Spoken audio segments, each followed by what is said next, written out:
Assalamu alaikum, shalawama, Islam to all the Moors. Welcome to the free astrotheology course.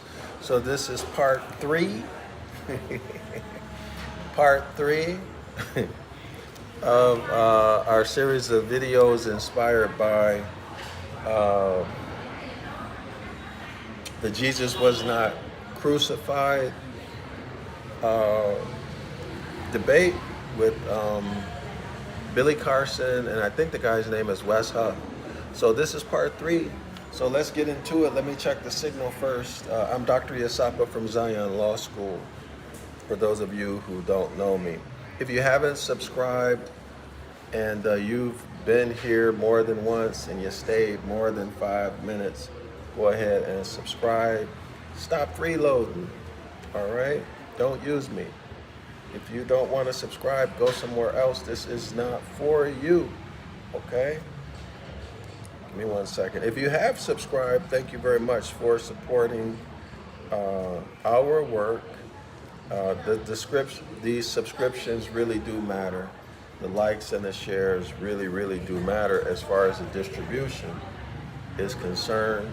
And I'm only concerned with getting this information to the masses of people. So the least you could do is like and subscribe. Like the video, subscribe, and share the video, okay? That's the least you can do. Anyway, let's get started. Give me a second. I need to, I can't do two things at one time, so I need to check the signal, so y'all give me 1 second.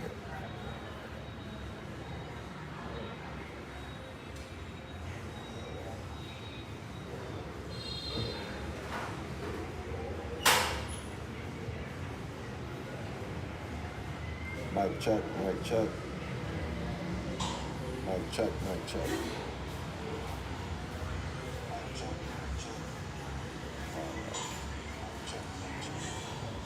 Okay, so the signal is good, y'all. Let's get started.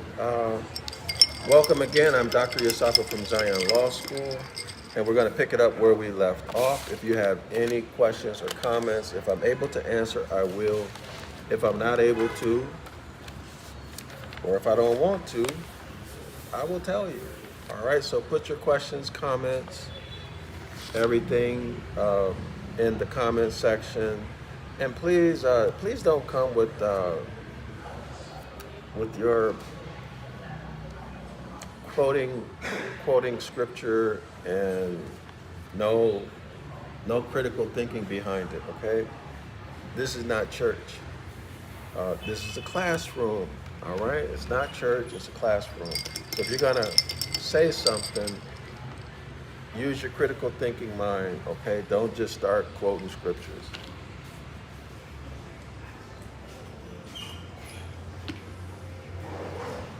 All right, y'all. So page 217. Hold on.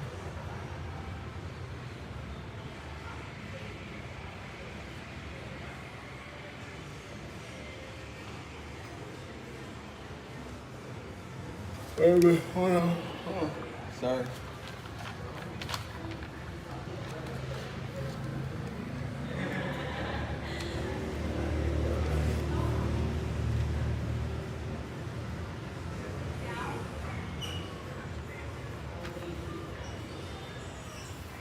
Okay, page 216. So, of course, the book that we're pulling from is the Devil's Pullpit. Here it is, y'all. The link is in the a free link. A link to the free PDF rather is in the description area of this video. All right. So we're coming out of the Devil's Pullpit. This is in my opinion, this is the foremost authority on astrotheology. The author is Reverend Robert Taylor. Y'all see that? Is it really important to read this sketch of his life? All right, really important that you read that. Okay, so here we go, y'all. This is an astronomical introduction, astrotheology, all right? Page 217. Let's make it do what it do. Well, I guess we need to start at page 216, the last paragraph. So as you will position, as you find the position of Saint Andrew is the scales of justice. So that's Libra. That's Libra. September 22nd, where the SUN sun crosses the equator at the autumn equinox, when Saint Andrew, quote unquote, receives the congregation, when St. Andrew receives the congregation. That is when the SUN sun, in other words, it means when St. Andrew receives the congregation, it means when the SUN sun personified as St. Andrew. So the sun, the SUN sun, is spoken of as though it is a man, St. Andrew, okay, as though it is St. Andrew. Enters into the constellation. Congregation is the constellation, okay? So as St. Andrews enters into the constellation or congregation of the stars called Libra. So this is a very, very important point to keep in mind. Congregation means constellation or constellations of stars. In this case, it is the constellation called Libra or Libra. Okay, y'all, keep that in mind. So, in other words, let me restate it. The congregation in the New Testament traces back to constellations celestially. Okay? Congregations in the New Testament trace back to constellation or constellations astrologically. All right, y'all? Okay? So, for the mundane masses of ignorant, no good, trifling people, now, this is not coming from me, this is coming from your secret society members. They won't tell you that because you're trifling, no good, you won't sit down and learn. Now this is what they're saying about you, not me. I'm just giving it to you. Okay, I'm giving it to you straight with no chaser, how they feel about you. These are your ecclesiastical masters, also known as the priesthood, aka your reverend, your pastor, your imam, your general, your captain, your moray, your moshe, your bishop, cardinal, and pope. That's what they think about you, okay, behind your back. All right, well, they got you on your knees believing in dogmatic religion.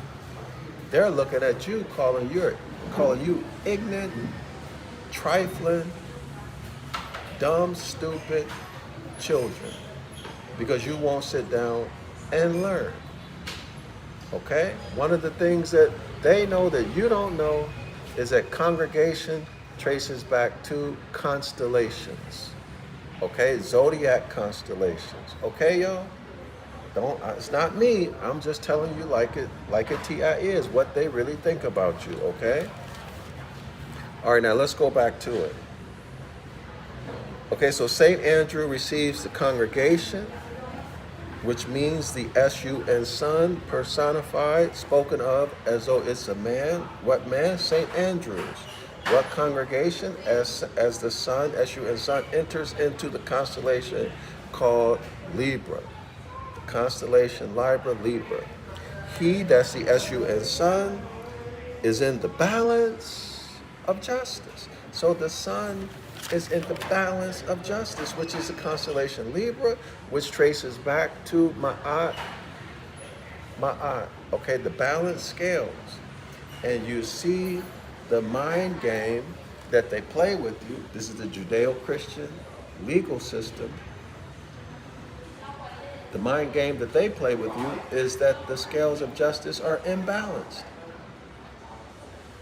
Whereas Ma'at, the scales of justice are balanced. Okay? So if you look at in the US, they have a scale of justice and it's imbalanced. There's no justice. Do y'all see it? Okay? Anyway, let's keep it going. Let's keep it going. He, that's the S-U, and Son, that is St. Andrew, he will once again give an equal length of day and night to all inhabitants of the earth. An equal length of day and night of all inhabitants of the earth. Now you can see that, right? You can see it, you can count it, measure it on the sundial. So this is the concrete origin of the abstract notion of equity, of the abstract concept of justice. Okay, y'all? The abstract concept of righteousness, and this is why Jesus is spoken of as being what? Justice. A code for justice.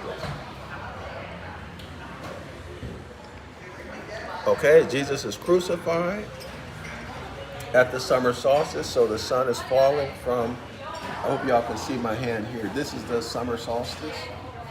The sun begins to fall or shift from moving northerly to southerly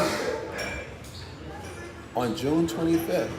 And it falls, it literally falls or moves southerly, and then it crosses below the celestial equator. Therefore, Jesus or Christ is crucified. Where? At the scales of justice. Do y'all see it?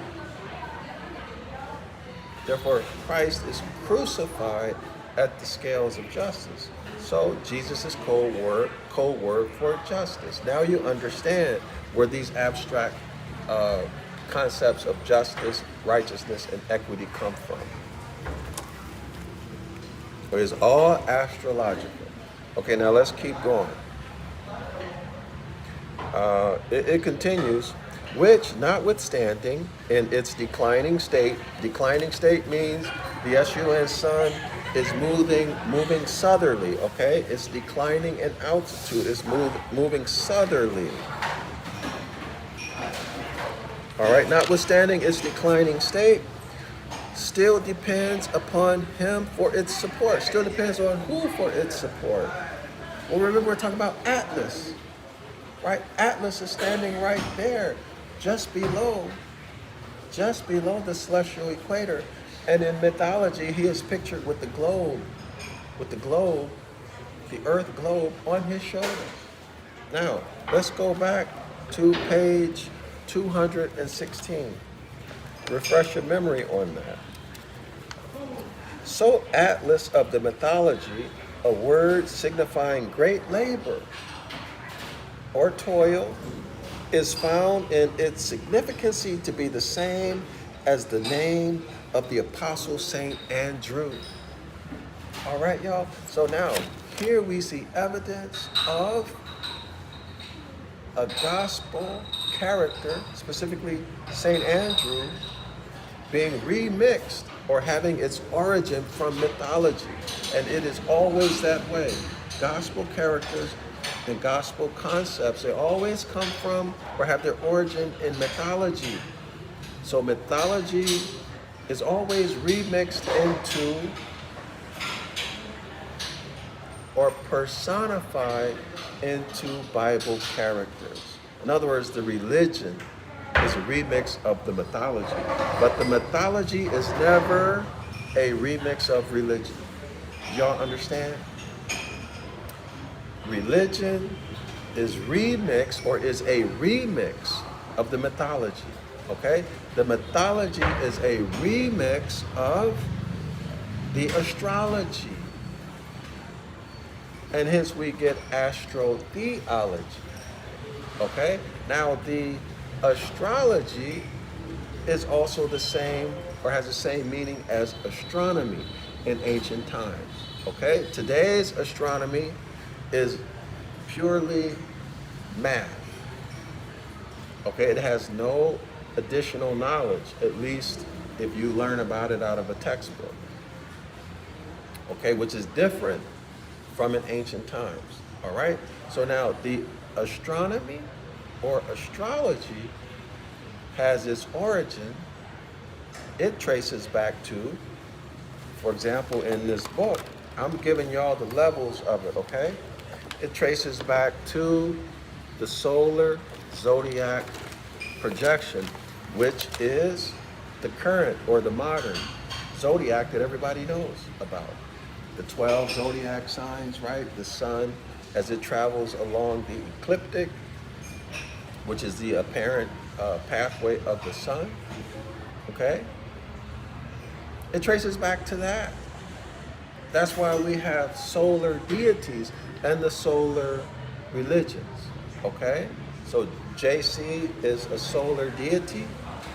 YHWH is a solar deity. Solar means SUN, sun. Everyone see it?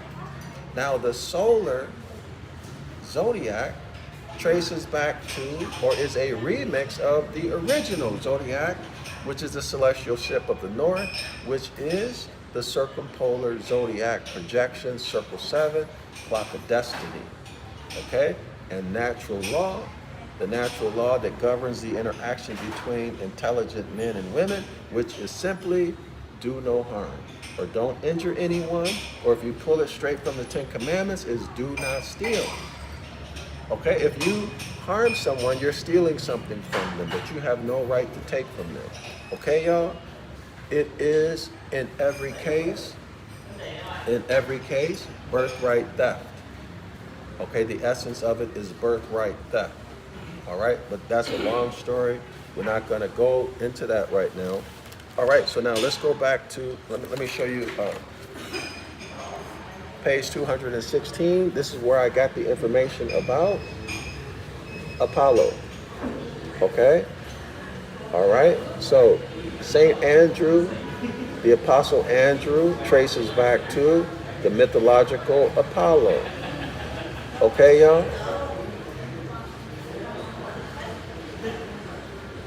Everybody see that? And isn't this interesting? The original four corners. The original, let me see if I can pull this up for y'all. I'm gonna show you the original four corners. Okay, the original four corners are not the same as the four corners in the solar zodiac projection. Let me show y'all this. Now, why are the four corners so significant? Well, because it has to do with law, right? Right?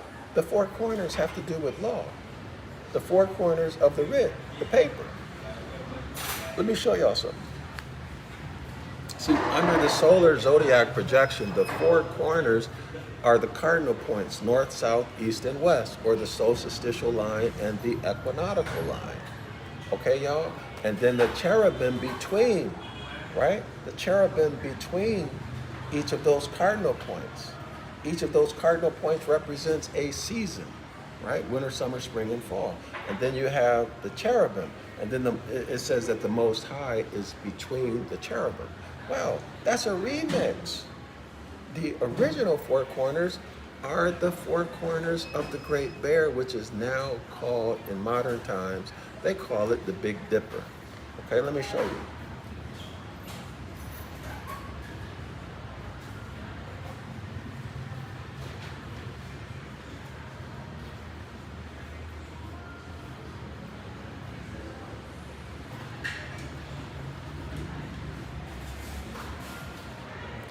Okay, so we're going to look at Ursa Major, the Big Dipper. Y'all take a look at that. Okay, do y'all see the Big Dipper? This is the Great Bear. Okay. So this the Great Mother Typhoon, the Great Mother Nature, who is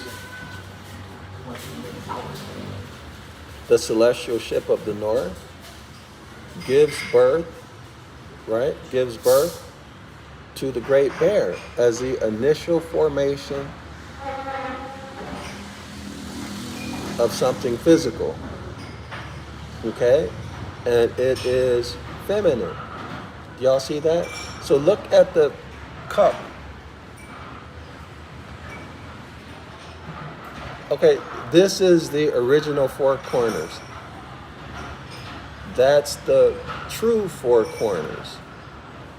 North, south, east, and west is a remix. Y'all got that? So if you are indigenous, let me rephrase that. If you are sprung from the soil, autochthonous, this is your culture. This is the true four corners.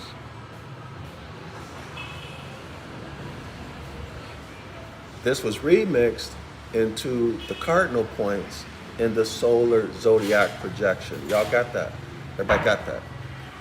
Now, what's the significance of it? Do you see this? Do you see the handle? The second star from the beginning. The first star of the handle is the bear's eye. The second star is Mitzur. The second star is Mitzur. Okay, Mitzur is the origin of Mazarah and Mitzrayim. Okay? Mazarah and Mitzrayim. This is the Kemet or Mitzrayim or Mazarah above. This is the birthplace, the gynemetrics. The gynemetrics of the autochthonous men and women. In other words, you're looking at the Great Bear. You see it in the thigh area. You see in the thigh would be the back leg, the thigh area. That's called the gynemetrics. In other words, that's the womb from which autochthonous Moors come out. Okay? Y'all got that? That is your origin. Origin in terms of before becoming physical. So let me explain it. So the first Hermetic law is mind, mentalism, the Hermetic law of mentalism. So all of the other Hermetic laws have their origin or they emanate from mentalism. Okay? Thought is a function of the mind.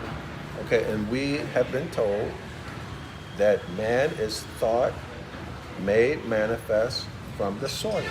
So thought is a function of the mind. Thought is a function of the mind. Okay, according to the laws of thermodynamics, energy cannot be created or destroyed. It can only be transformed. Y'all got that? So that means that intelligence, consciousness, you, the law of mentalism and action, which is thought, are eternal. You are eternal. Y'all got that? You are eternal. Okay? So, when the Great Mother Typhoon, the celestial ship of the north, formed or transformed and reformed a thought with the intent for it to come to the physical plane on earth, okay, it exits the Great Bear, according to the story, from the thigh area. Okay, in other words, it is birth. Thought comes out, baby comes out of the thigh area, the four corners.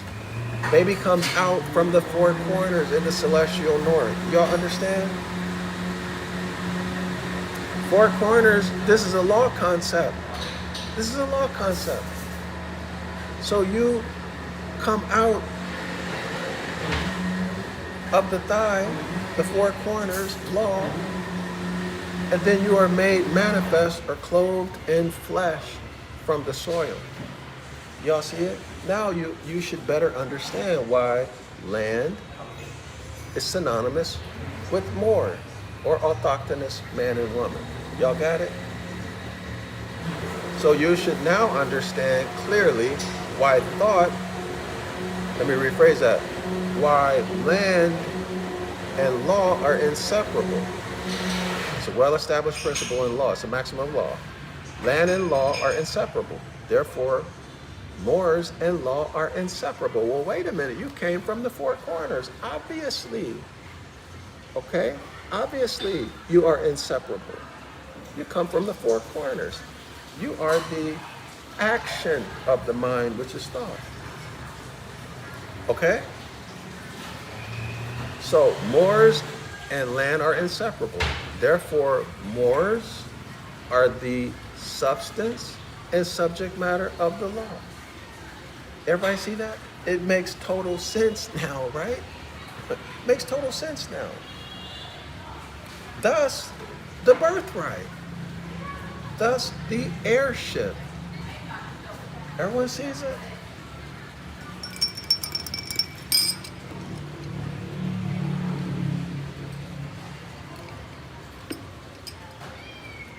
Thus, the heirship. Thus, now remember, our ancient ancestors knew and taught for millions, if not billions of years or even more, that darkness is pure light. Okay? And that out of darkness, light came forth. In other words, y'all, if y'all been following me, y'all probably getting tired of me saying this, but this is the celestial ship of the north on page 9.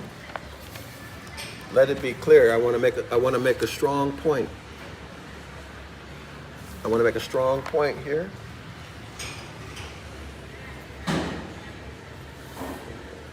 I would like for everybody to remember this point, okay? So here we are. Okay, the mindset of our ancient foremothers and forefathers is darkness. Now, that has been twisted into something evil now, you know, in these solar zodiac projection. Darkness, night is evil, wicked. But look at it from your ancient ancestors' point of view, okay? She refers to the great mother Typhoon, whose first birthing was the great bear. All right? Now listen to what it says. Listen to what it says. She was called by the Sankothians, quote unquote, the air shining with ethereal light. She was called the air shining. How does the air shine? With ethereal light. Not sunlight, ethereal light. Listen what else it says. This is the great mother Typhoon. She has been imagined as intensely black. Intensely black. Her bosom bare, crowned with a golden pyramid. A golden pyramid, about which twined an immense serpent. Well, of course, the serpent in the solar religions has been made to be something evil, right? In fact, Satan. Night and darkness, listen y'all, night and darkness belong as symbols to a very great antiquity. This very great antiquity is talking about before there ever was a solar zodiac, the modern zodiac, and all of these solar religions, Christianity and Judaism, blah, blah, blah, blah, blah. Now listen, a superabundance of darkness metaphysically is light. Darkness adopted illumination in order to make itself visible. Now, so we're dealing with darkness, a superabundance of darkness, and it is everything good and positive and what you might associate with a loving God. Let's continue on page, I think it's 14. We're going to get back to our topic, but okay, page 14. In the footnote, let me show you this. Y'all read that footnote, pause the video on the replay, okay?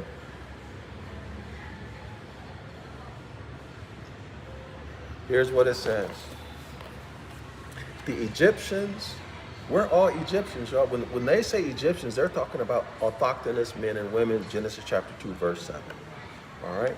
The Egyptians symbolically named God, okay, God is a modern term. What the Europeans came up with, God, the what? Ancient darkness. Look at that. So what you call God in your Christian or Hebrew Israelite religion, in Islam, what you call God, our ancestors called ancient darkness. Ancient darkness. In the solar zodiac, they call darkness evil and wicked. Do you see the exact opposite? This is the Hermetic law of polarity that they're pulling on you. Light is godly, is heavenly, angelic, everything good. And darkness to them is everything wicked and evil. Okay? Do y'all see how they use a Hermetic law against you? Right? The psychops. But our ancestors called what they call God, our ancestors called ancient darkness. And what else? What else? They called it ethereal light. I'm going to get back to that. Page 9. Called it the ethereal light. Now, let's continue with this footnote. Of this darkness, H.P. Blavatsky writes, quote unquote, darkness is the root of light. Now, isn't that the truth? Because the solar zodiac system is a remix of the celestial ship of the north, the circumpolar zodiac. So its root is a circumpolar zodiac. Do y'all see it? Do y'all see it? Darkness is the root of light. Sunlight. So the ethereal light is darkness, the superabundance of darkness. It is the root of what we are now calling sunlight. Light, sunlight is matter. E equals mc squared, according to Einstein. Darkness, which is ethereal light, is pure spirit. Now, what is spirit according to Hermeticism? It's the essence of something, the essence of life. If you take that away, it's not light. Do y'all got that? Darkness is pure spirit. Darkness, metaphysically, is absolute light. Light, this is sunlight, is merely a mass of shadows. Light is merely a mass of shadows, as it can never be eternal. And is simply an illusion or Maya. Okay? So the circumpolar zodiac is absolute darkness. Ethereal light, the solar zodiac that everybody knows today, is based on sunlight, is based on S-U-N, sunlight. The S-U-N, sun. Y'all got it? It has its root. In other words, it's a remix of the circumpolar zodiac with the Great Mother and the Great Bear. Who are you? So where are we getting at? What are we getting at here? The darkness and the light. The circumpolar zodiac, absolute darkness, ethereal light, pure light. It is eternal, the root of everything. The circumpolar zodiac projection and the solar zodiac projection, which is not eternal. Okay? What does it tell you? Light is matter. It is matter. Sunlight is matter. Whereas the circumpolar zodiac, absolute darkness, is pure spirit. The solar zodiac is a remix, or has its root in the circumpolar zodiac. Y'all heard? In other words, listen to me. In other words, you got black and you got white. Absolute darkness and light and white. Do y'all understand? You got evil, which is absolute blackness in the solar zodiac projection. Black night is evil, wicked, right? This is why the people who have skin like mine, autochthonous Moors, are said to be what? Evil, wicked. And you have the pale faces, the translucent ones, who are said to be what? Heavenly and good. In other words, good and evil. Y'all got it? The black and white checker floor in the Masonic lodges, black and white checker floor, good and evil. So when it's springtime, 12 hours of daylight, 12 hours of night, at the vernal equinox, the sun is ascending. The sun is what? God is in his kingdom. Okay? And from summer all the way down to the beginning of winter, Libra, when the sun crosses below the celestial, below the fall equinox, what happens? Christ gets crucified and the sun, sun enters into hell, which is when nighttime, the nighttime hours begin to grow. Christ is overpowered, right? And then the earth is full of darkness. And according to the solar zodiac projection and the solar religions, darkness is a time when evil takes place. Do y'all see this? Do you see how they perverted things and twisted it? But you see their mechanism, right? You see the mechanism. They use the Hermetic law of polarity. They just did the exact opposite.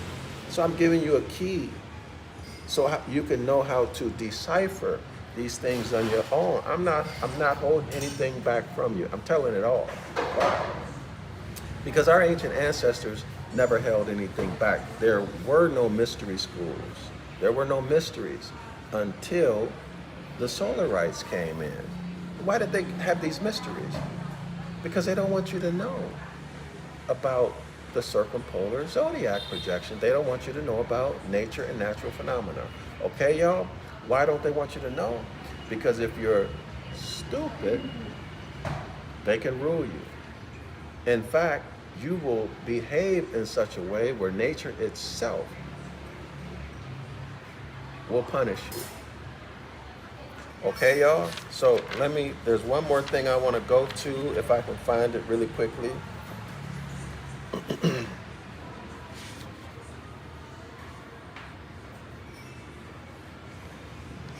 Okay, page 11.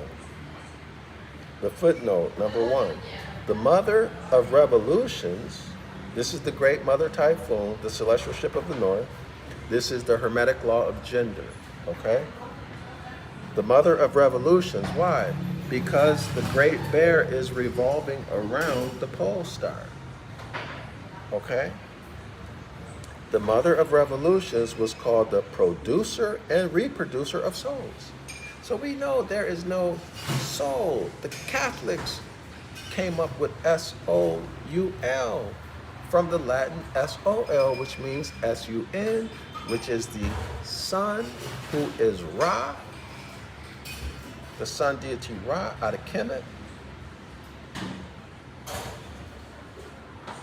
Okay? Listen, y'all. The mother of revolutions was called the producer and reproducer of souls, or lowercase gods, G-O-D-S.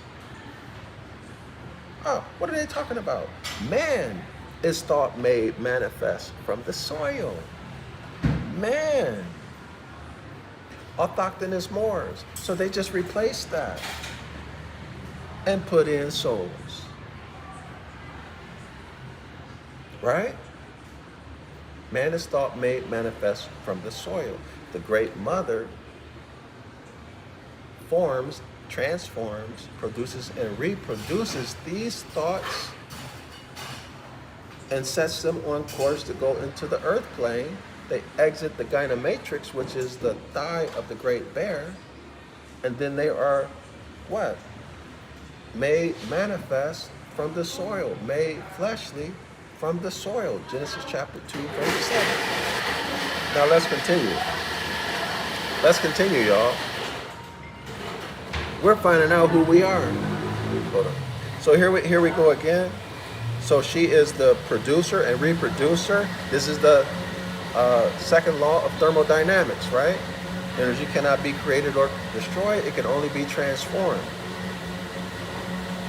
Of souls or gods who were what, y'all? Self-born. Who were self-born, who came from the cycles. What cycles? The revolutions around the pole star, the cycles, or what, y'all? Well, let me just read it. Who were self-born, who came from the cycles created by the revolutions of the stars of the great bear, the four corners plus the handle, okay, of what is now called the Big Dipper. Let me show you. So the revolution of the great bear around the pole star, whatever pole star it was at that time. Now it's Polaris, according to the story. Okay, y'all? This is circle 7. Count the stars. There are 3 stars on the handle and 4 on the cup. 7. They revolve around the pole star, so there you are, circle 7. Circle 7, okay? There you are with the 4 corners. There you are with the Egypt above. And this is also, my friends, what you're looking at also is the Garden of Eden, also Mount Mortuus, also Mount Zion. You heard? Okay, now let's continue. They were later known as spirits of the gods. Well, gods is an injected word to replace Elohim in Genesis chapter 1. They were later known as spirits of the gods. And in another phase, and in another chronology, or later on down the line in history, and in another phase as planetary spirits.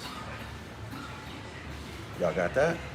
Helios, the S-U-N sun, capital G-O-D, sun god, was born where? In the cycles of the sun, in the cycles of the S-U-N sun, the light born. The sun god. Who's the sun god? Well, Helios, Ra, Jesus, Jehovah, Jupiter, all of these sun deities, Mithra, you name them, they come from the S-U-N sun. They're not coming from here. Let me show you. Helios, the S-U-N sun god, was born in the cycles of the sun. What are the cycles of the sun? That's the sun circling around the ecliptic. Okay, in the celestial, in the solar zodiac, that would be the Mazzaroth, right? The belt around which the 12 constellations are organized. So let me look at these comments. Hold on, y'all.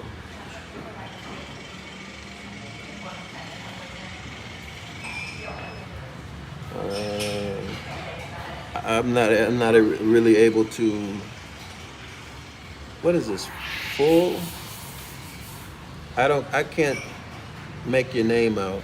It says here, you say Jesus was not crucified. Let me see what book you're reading.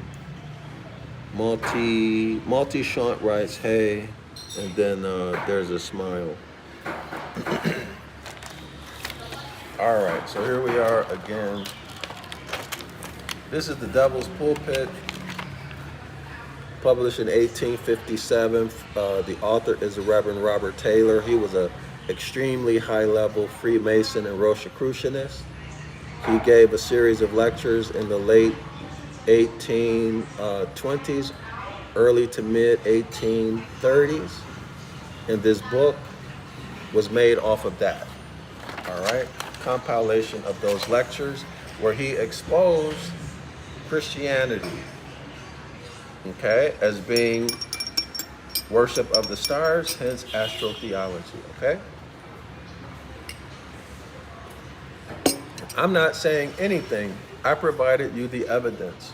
Watch the first two classes, okay? I don't need to say anything. The text is very clear. There's by the way, there's a link to to the free PDF in the description area of the video, so you can get this and read it yourself. All right, y'all. So let's keep going. So we're on page 217.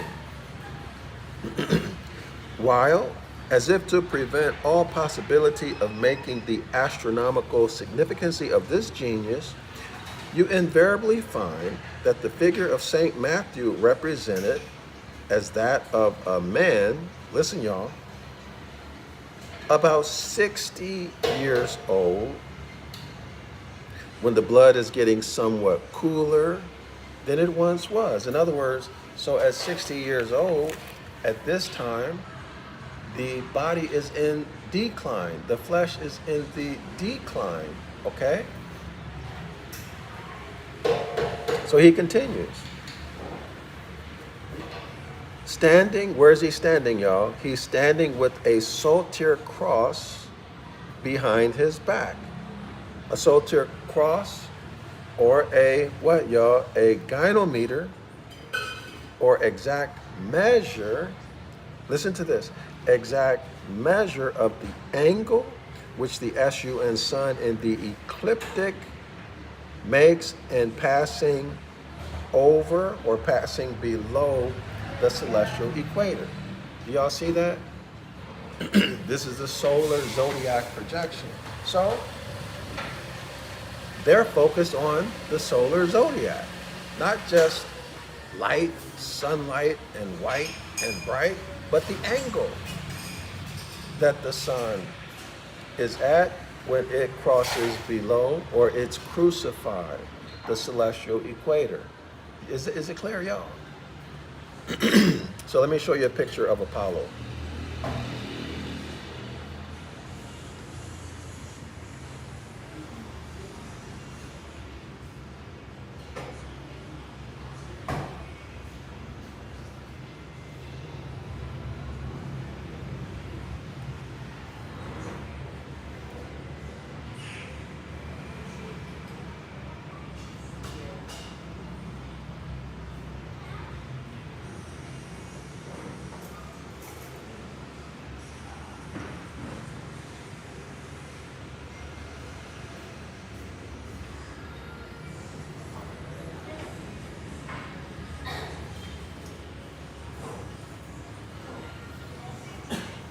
There we are. Oh. So this is Apollo holding the globe just below the vernal equinox. Okay, just below the vernal equinox when Christ gets crucified. This is remixed into the Apostle Andrew in Christianity. Okay, y'all? Is it clear? So now, let me show you the gynometer.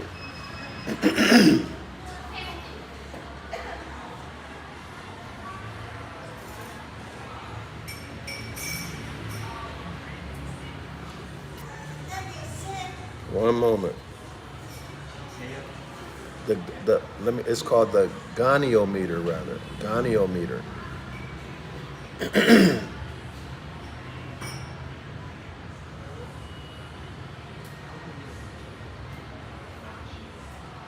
Is it? Yeah.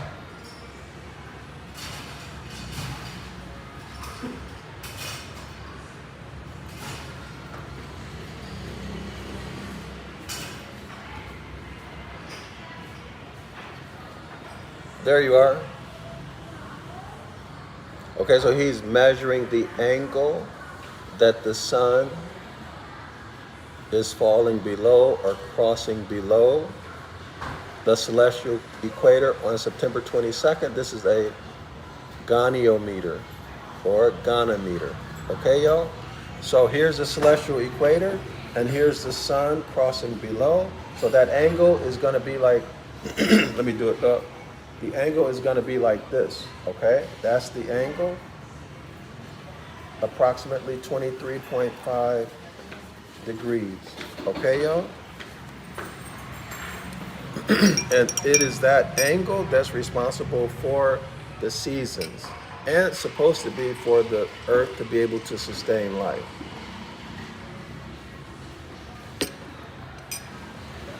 All right, y'all? So this is what the author is talking about. Hold on. Abakakazoid writes, doesn't Atlas hold a globe? Yeah, I just showed that.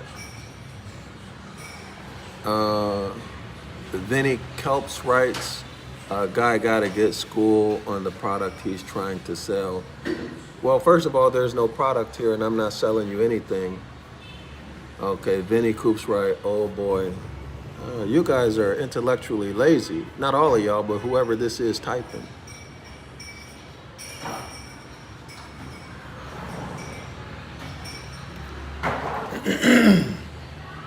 All right.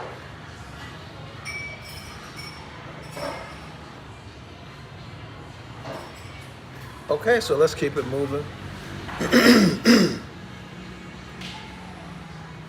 Let's see if you are disciplined enough to stick to the topic instead of talking about your opinions and just quoting scriptures that you don't understand.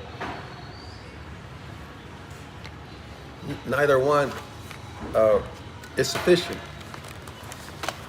So let's keep it going. We're on page 217. All right. So it continues.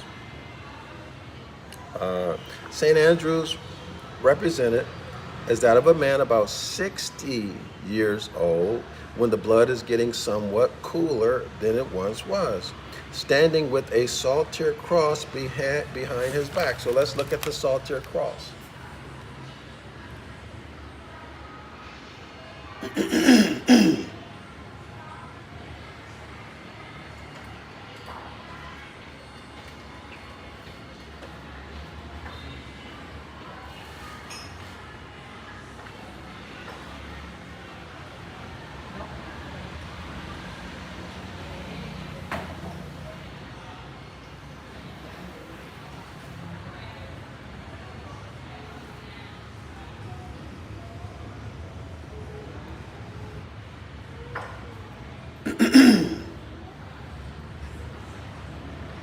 Okay, so y'all clearly see that this is St. Andrew with the saltire cross. It looks like a ganometer, right? There you have it. It looks like a ganometer. Is that coincidence? We have a million coincidences. Let's show another image.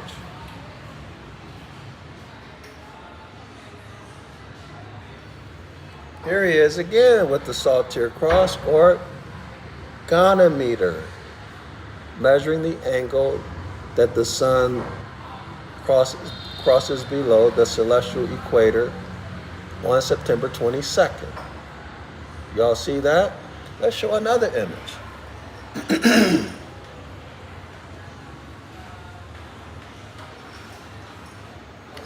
Here's another image. Now, how do you explain that? Okay, other than it is what it is. St. Andrew with his saltire cross, which is a hidden ganometer. So what are you looking at? You're looking at occult knowledge, hidden knowledge.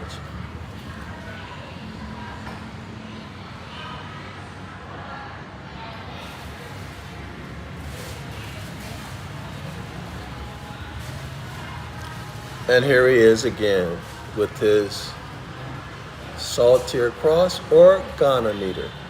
Y'all see it?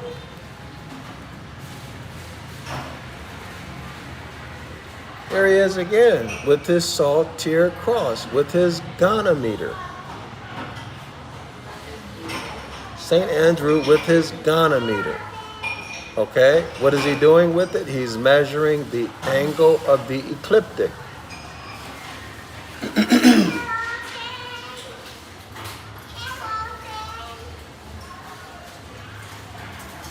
Here he is again with his ganometer. Okay, maybe he's recording the angle of the ecliptic. All right, y'all. Notice his complexion. Pale. It's not absolute darkness. It's not dark brown. It's what? Light. Y'all see it?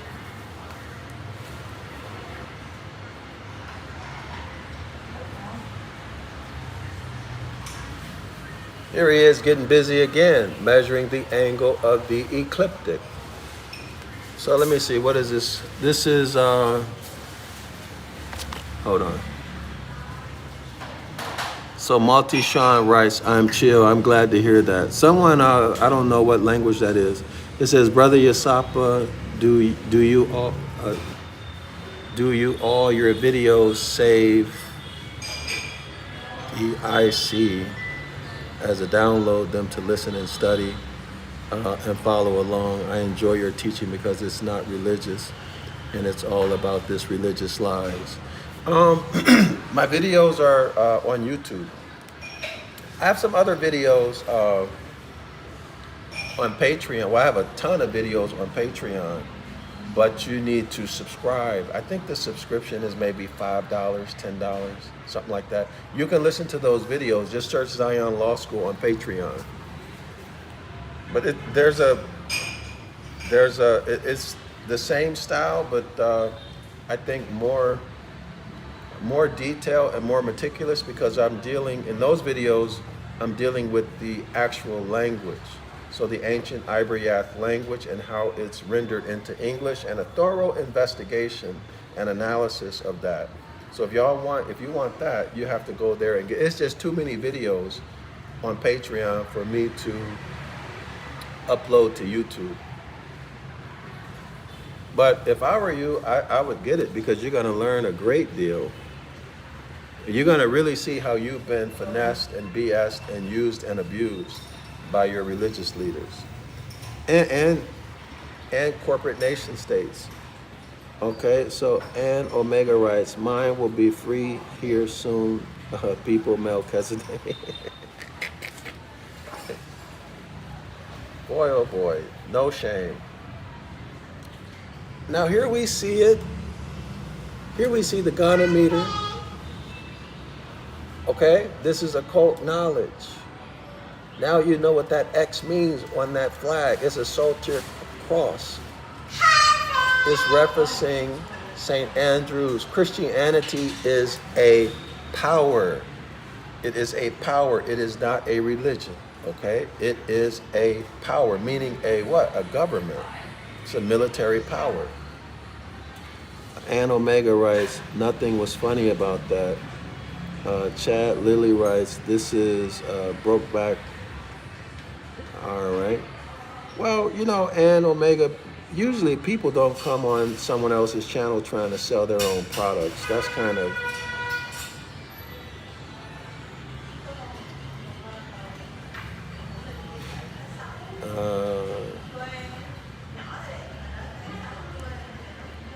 that's kind of tacky. But anyway, I really don't care what you do. Okay, y'all? So do you see it? This is the Christianity in a nation state, a political power, a military power, hidden in plain sight. All right?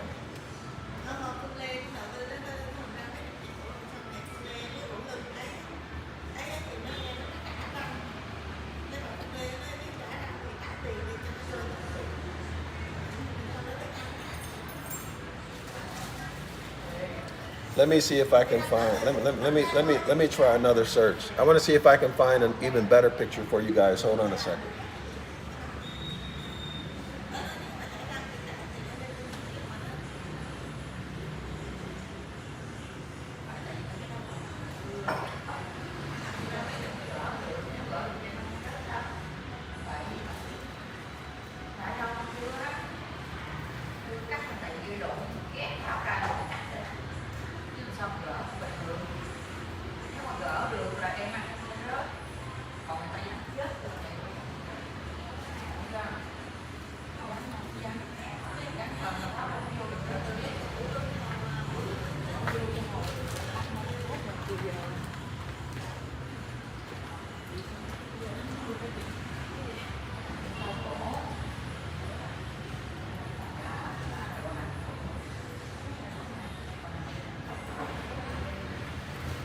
Okay, take a look, y'all. Do you see where it says autumn equinox? So St. Andrew is using the gynometer, his saltire cross, to measure that angle. Okay? He's using it to measure that angle. Okay? So the line where the where the equinoctial line and the ecliptic meet, he's using it to measure that angle. Okay?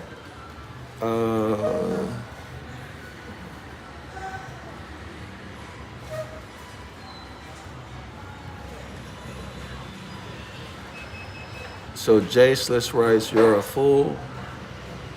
Jaceless, this is not a page of your programming, propaganda, but Christianity, about Christianity." Jay Slice writes, "I hope nobody take me." You know what's funny? It's always the worshiper coming to the rescue of their God. It's never the God coming to the rescue of the worshiper. You would think it's the other way around.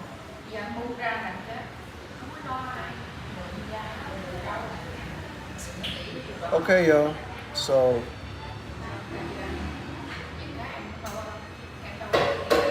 one second.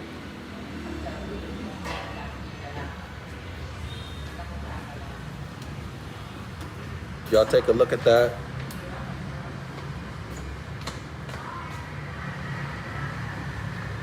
Saltire. A saltire, also called St. Andrew's cross or the crux. Okay, guys? There you have it.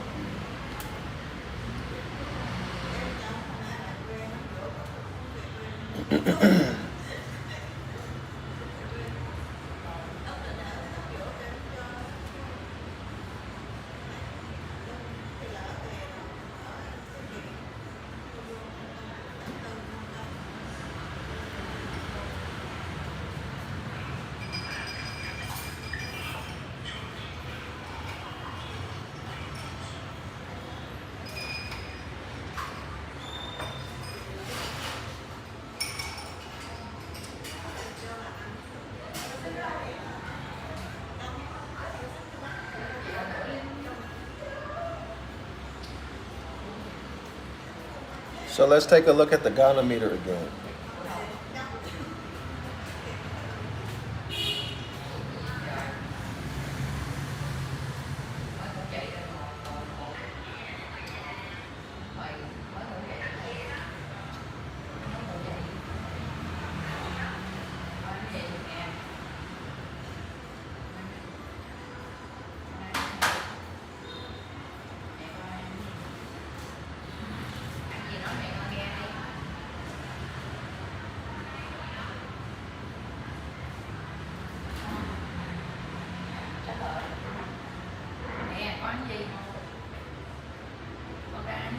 Okay, so here we go.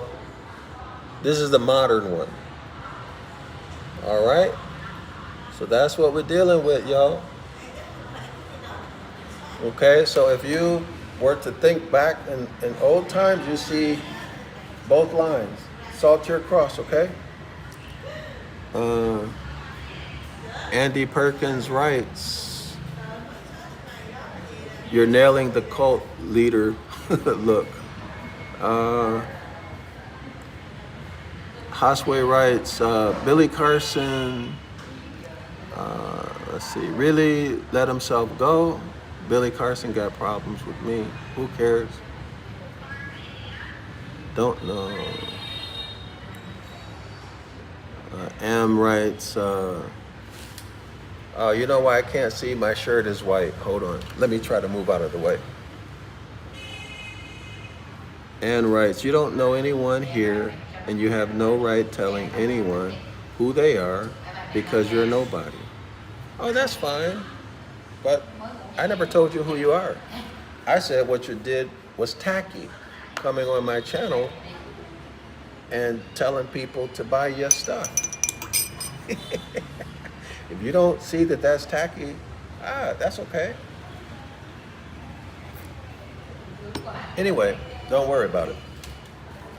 All right, let's go back to page 217. Let's make it do what it do, y'all. So here's St. Andrew standing with a saltire cross behind his back, a goniometer or exact measure of the angle of the SU and Sun in the ecliptic, and passing over the line of the equator. I've shown y'all that. As St. Paul, the Apostle Paul expressly defines this old man, this is St. Andrew, 60 years old, okay, as quote unquote, him that was crucified. Knowing this, that our old man, i.e. old Andrew, is crucified. And then he has here Romans 6, verse 6. The St. Andrew of the Gospel being none other than the Saint Michael, the archangel of the apocalypse. You have him under this name standing at the autumnal foot of the great solar arc. So what's the great solar arc? From March 22nd, which is Aries, the Lamb of God, okay? Summer solstice, June 22nd, and then over here, September 22nd, which is Libra. So this is the ark, the royal ark. This is the kingdom of God, okay? This is the time of year where the sun rules. There's 12 hours of daylight or more from spring all the way until September 22nd. Below September 22nd, the sun gets crucified. Now the sun gets humiliated. In the gospel, the sun gets slapped, right? Beat up and everything that happened to JC. And now darkness begins to rule. There's going to be 12 hours or more of darkness. It reaches its peak. Maximum number of dark or nighttime hours at December 22nd, which is the winter solstice. Okay? So in other words, that's hell. Everyone sees it? So this darkness is a remix. Let me rephrase that. This darkness is a disgracing of ethereal light, a disgracing of the great mother typhoon, a disgracing of Circle 7 and the clock of destiny. Remember, absolute darkness is what, y'all? Ethereal light. It is pure light. It is pure spirit. Whereas sunlight is physical and it's not eternal. Okay, we just went over that. As a matter of fact, something came to my mind. I want to show y'all something else. Okay, this is for all of the autochthonous Moors. Genesis chapter 2, verse 7, men and women. Those of us who are sprung from the soil. Listen to this. I hope I can find it really quickly.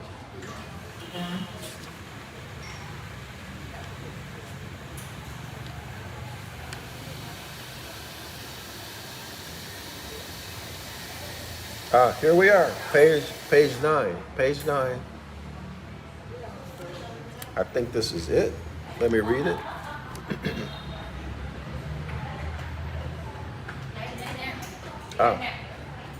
Out from the boundless abyss of darkness, this is the celestial heavens, acted upon by divine power, that's the law of mentalism, the first Hermetic law, came the holy light, this is the Hermetic law of gender. Paracelsus called the sidereal light the astral light. Keep that in mind, the astral light, in contrast to S-U-N, sunlight. Keep it in mind. What is it, y'all? The reflection of the Great Immaculate Mother. The Great Immaculate Mother is the Great Mother Typhoon. The first, well, let me not say the first, but who formed the Great Bear. This is the mother of revolutions, the mother of cycles of time. This is the beginning, y'all, of the physical universe. Listen. He continues. Paracelsus calls her the astral light. Called the sidereal light, the astral light. The what, y'all? The reflection of the Great Immaculate Mother, to whom, listen, to whom the name of the astral light has been given. So the celestial mother is the Great Mother Typhoon. Is the celestial ship of the north, is the thigh, is called the astral light. Listen, a name never given to the Father. The Father was never given the name the astral light or the fatherless son. The fatherless son, who would be JC in the solar religion, okay, or any son, any SON of the SUN in any of the solar religions, was never given the name astral light. Why is this significant? Listen. Or the fatherless son of the Immaculate Mother, who was placed on the physical plane as the lowest of manifestations. Listen, y'all. Footnote 2. Here we are. Astral light, light derived from the stars, a light only perceived psychically.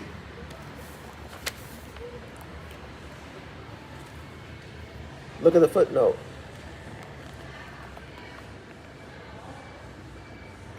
Can y'all see that? I'm pointing to it with my fingers. A light that is only perceived psychically. Hi, friend.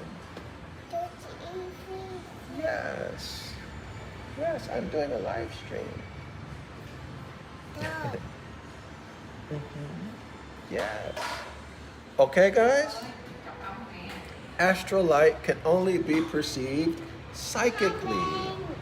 Hi, friend. Oh. It's a live stream. Do you like it? Astral light is only perceived psychically. Huh? You do not perceive astral light. Hi, friend. Yes. You don't perceive astral light with your physical eyes. Do you understand? You don't perceive it with your physical eyes.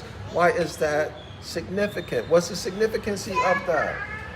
Well, Mark chapter 4, verse 12. When the apostles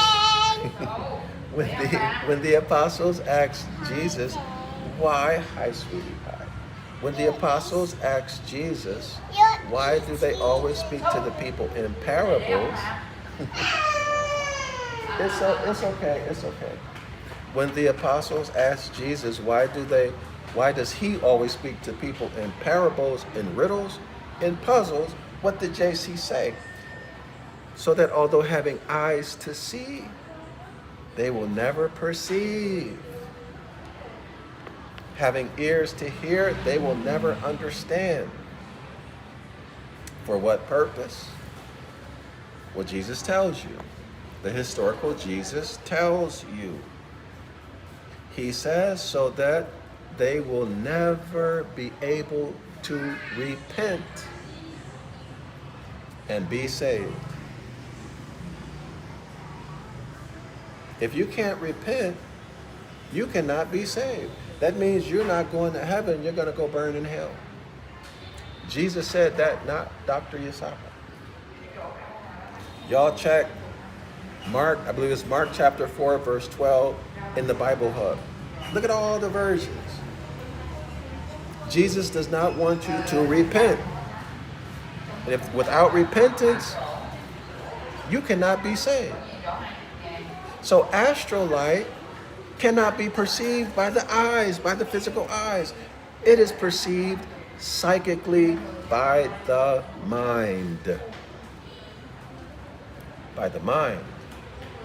So in other words, the autochthonous man and woman sprung from the soil, Genesis chapter 2, verse 7, is cosmically connected to the Great Mother, to the celestial ship of the north. It is no wonder then, it is no wonder that we find this statement. Let me show y'all this. On page 36. Look at this, page 36.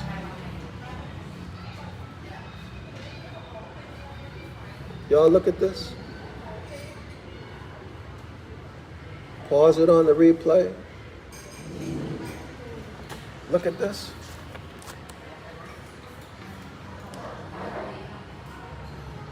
It is before. What? It's the wrong page, y'all, wrong page.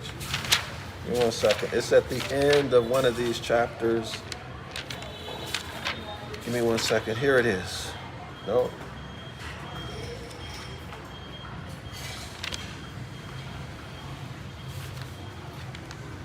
Give me 1 second, y'all. This is worth waiting for.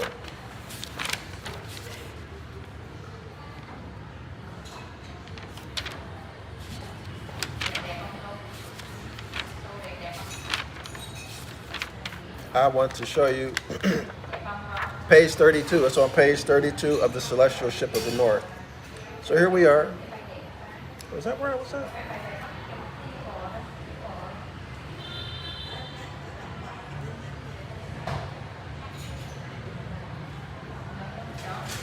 No. Give me 1 second, y'all. Let me find this.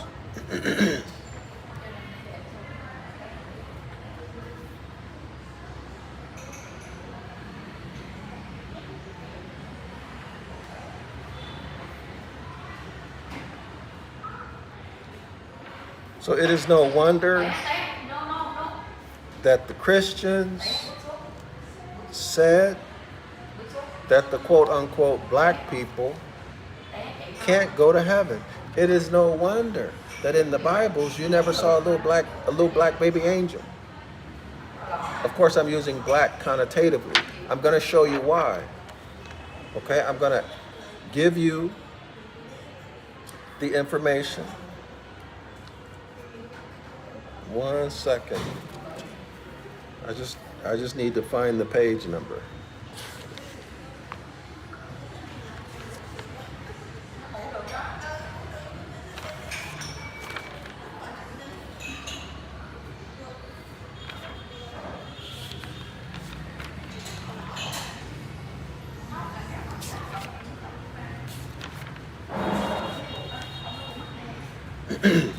They said that you were born without a soul. It's on page 32. So here we are. Here we are, y'all. Let's go through this.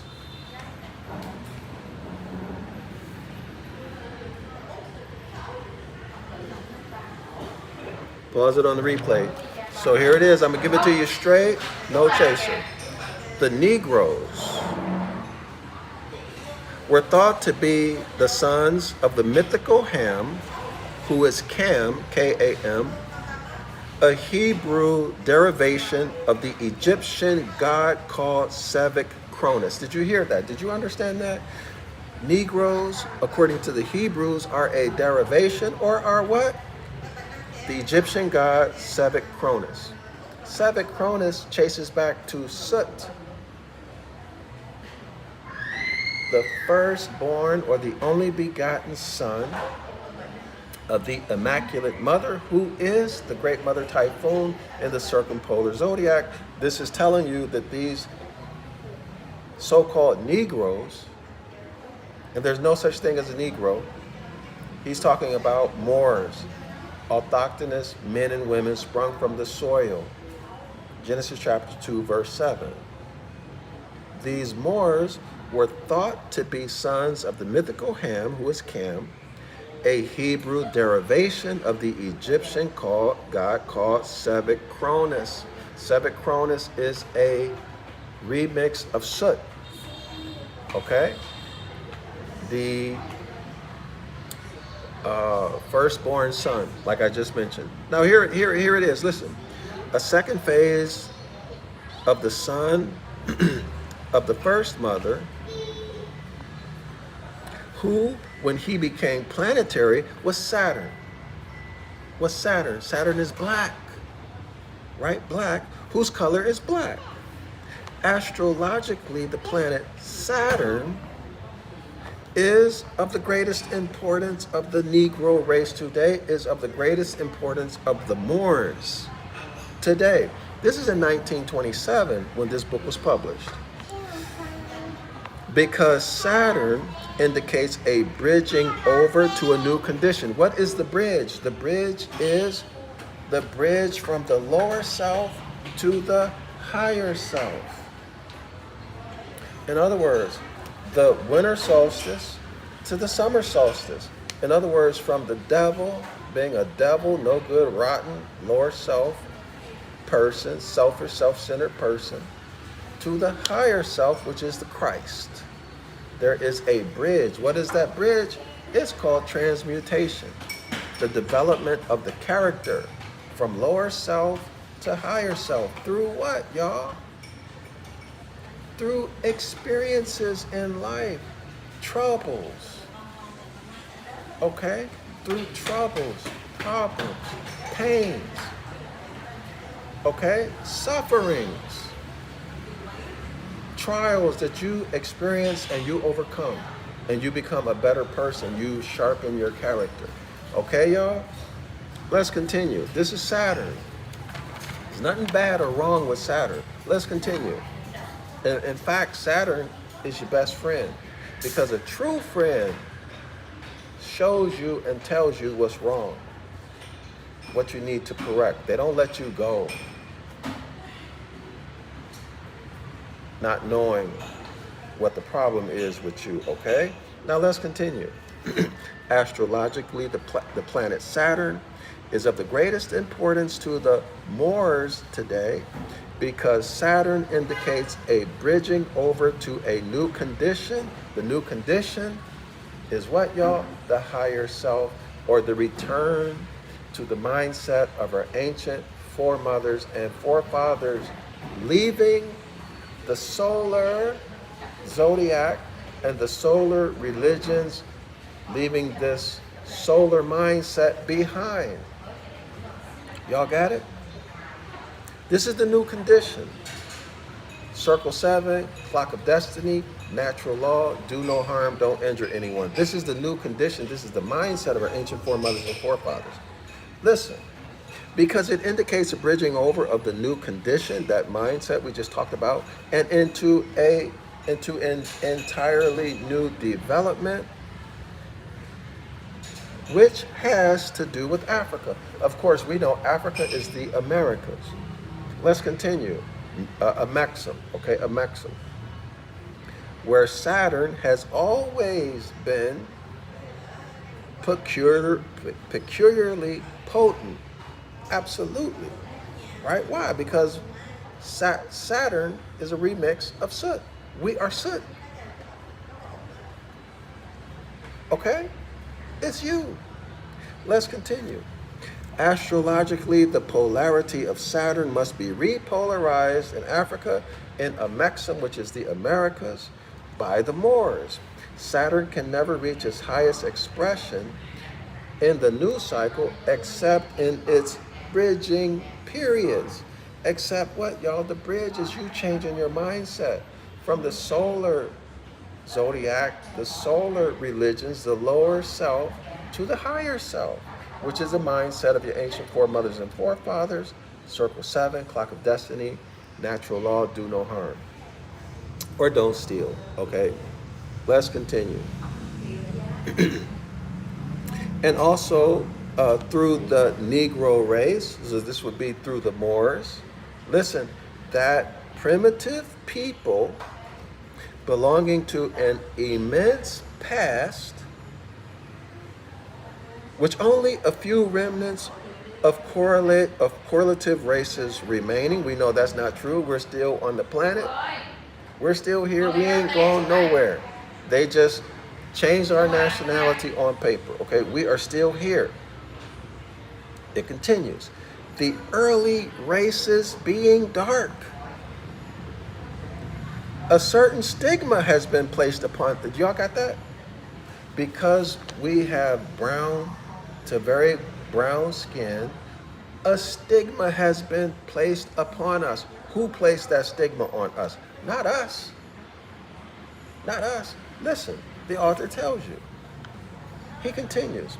The early races being dark, the Moors being dark, or what people like to say now, copper-colored or melanated, a certain stigma has been placed upon them, and even to the present time, which is 1927, they, the Moors, are thought by some not only to be born without souls, not only to be born without souls, why y'all? Not only to be born without souls, but past redemption. But past redemption. You cannot be saved. You're born without a soul. You're past redemption. You cannot be saved. And what else? And to be excluded from the heavens of Christians.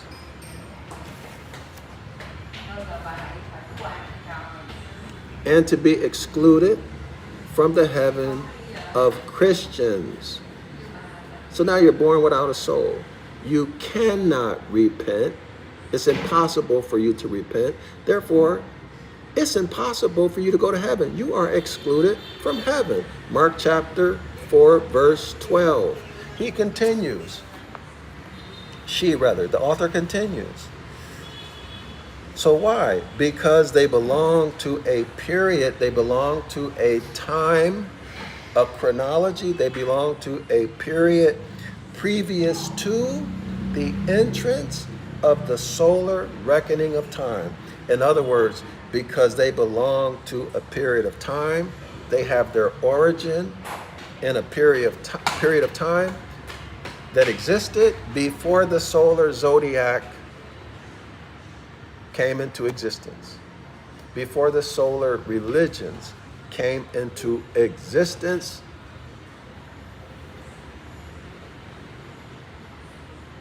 Because they belong to a period of time previous to the entrance of the solar reckoning of time. This is the solar zodiac projection.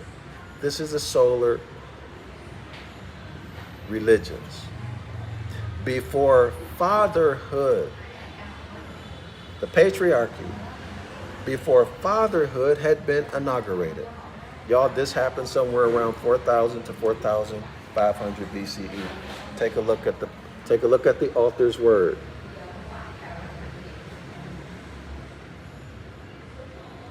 Now you understand. Now you understand why those who put you in slavery were so cruel to you, because they looked at you like an animal. Okay? You cannot repent. You can't be saved. You're excluded from heaven. You deserve punishment. This is the curses of Deuteronomy 28, 15 through 68. It all makes sense, right, y'all?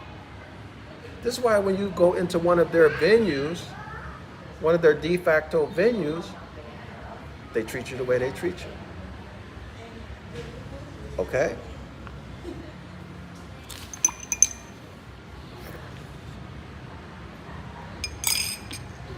Okay, y'all?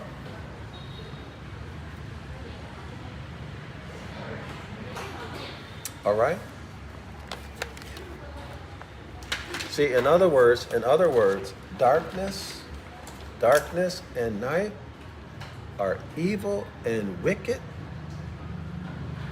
Nothing holy about you more whatsoever. Why?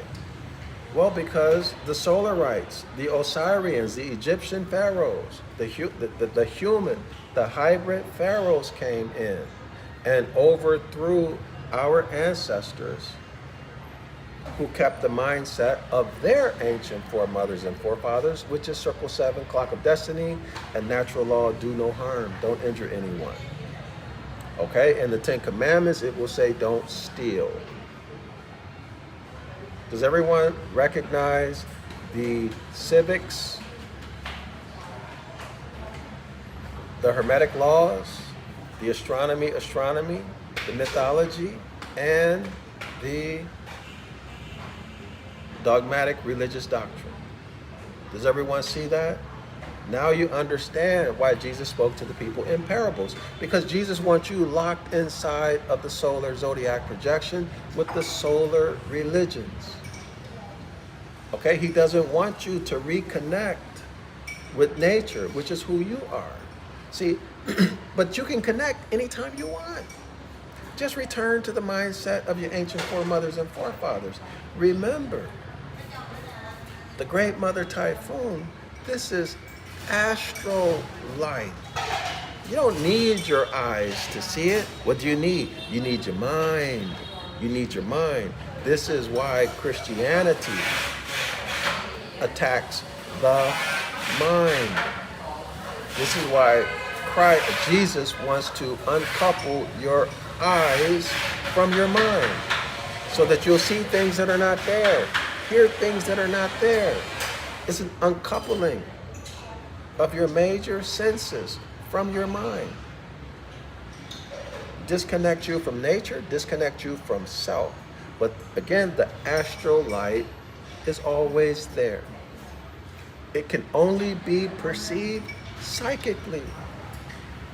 This is why when you sit down, relax your mind so that your brain waves are cycling between, 7 and 10, 7 and 14, right?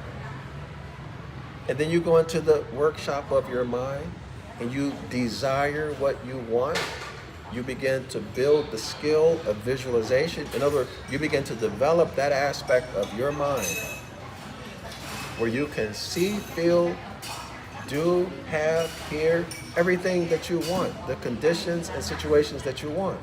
In the workshop of your mind, now you are connected to source. Now you are connected to the astral light.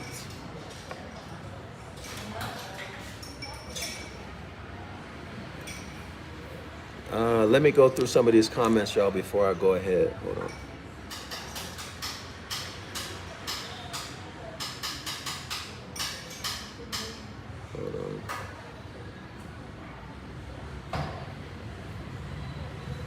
Hold on, y'all.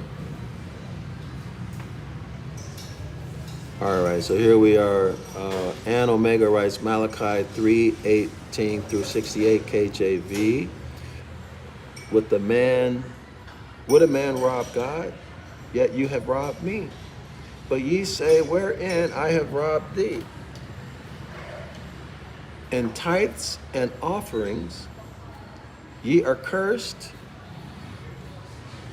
Ye are cursed with the curse, for ye have robbed me. Okay, I don't know what you meant by that, but anyway.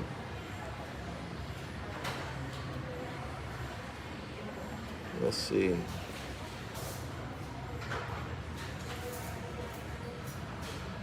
Chad Lily writes, F it, give me the Kool-Aid. This is unbearable. So that means you have a weak will, my brother.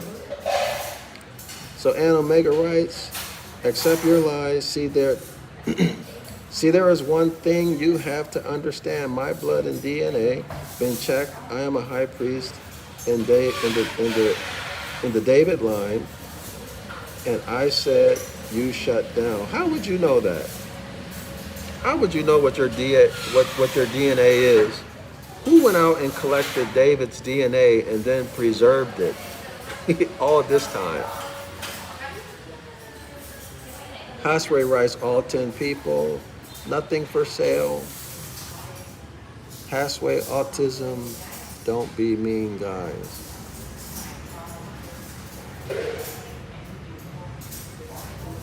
This is kind of ridiculous. You know, you guys are showing yourselves to be very indoctrinated and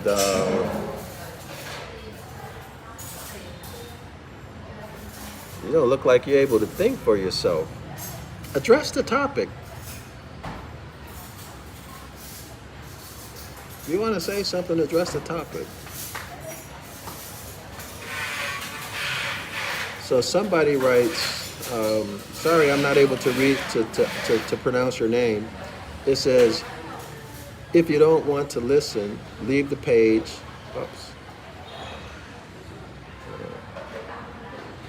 I agree with you.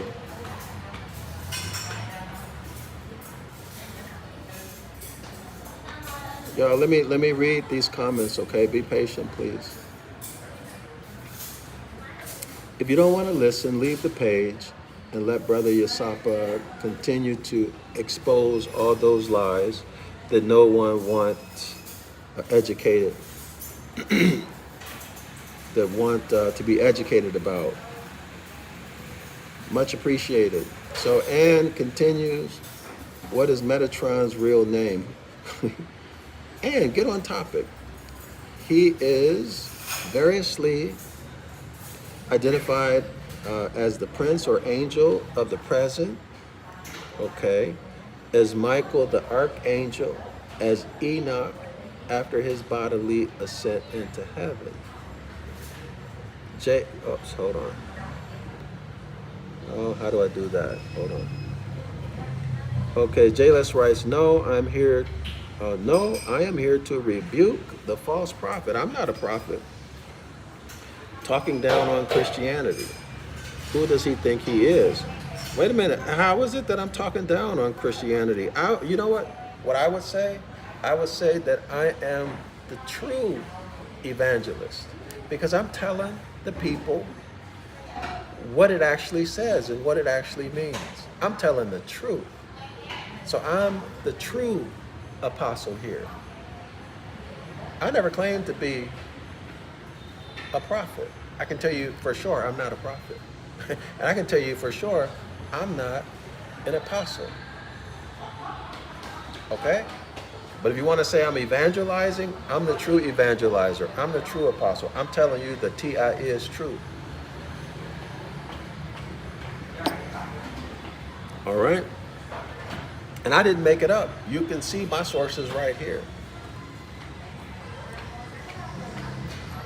Okay, Anne writes Genesis, what does that say? Apocryphon. Repeats information from Genesis, the Quran scrolls, and indicate that Melchizedek was used as a name of the archangel Michael, interpreted as a heavenly priest. Michael, the archangel Zodiac, contrasts with Belial, who was given the name of Malachi Resha, king of wickedness. All right.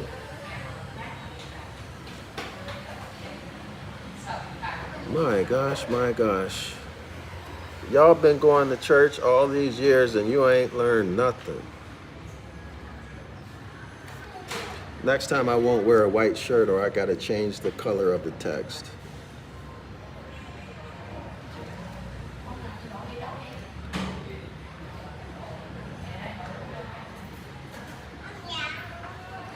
Multi Schwartz writes, Mike's a seraphim.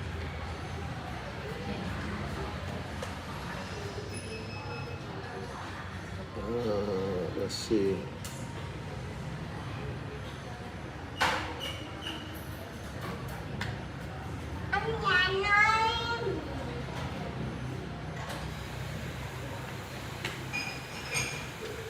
So I don't see anything. So Ann Omega writes, the darkness cannot comprehend the light. The darkness cannot comprehend the light. Well, wait a minute. light comes from darkness. Absolute darkness, a superabundance of darkness is absolute light. Light comes from the darkness. Now, how are you going to sit here and say light can't comprehend, darkness can't comprehend the light? You have been indoctrinated, and Omega.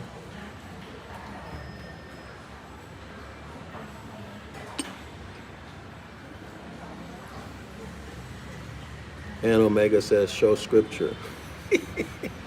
And Omega, do me a favor. Do yourself a favor. Google search. We'll go to the Bible Hub. Type Jeremiah 8, verse 8, Bible Hub. Go to the Bible Hub, then copy, paste, amplified version of Jeremiah 8, verse 8, okay? So do that and then copy paste it in the comments section. Okay, y'all, let's continue.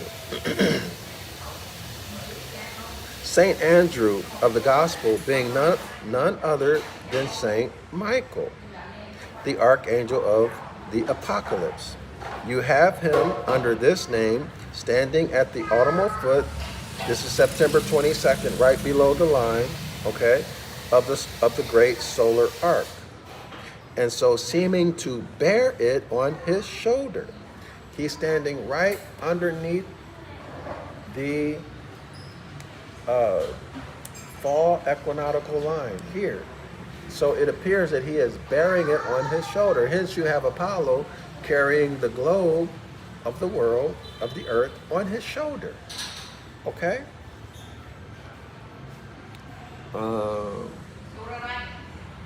So let me show y'all. Let's deal with something really quick. Let me pull up Jeremiah 8:8.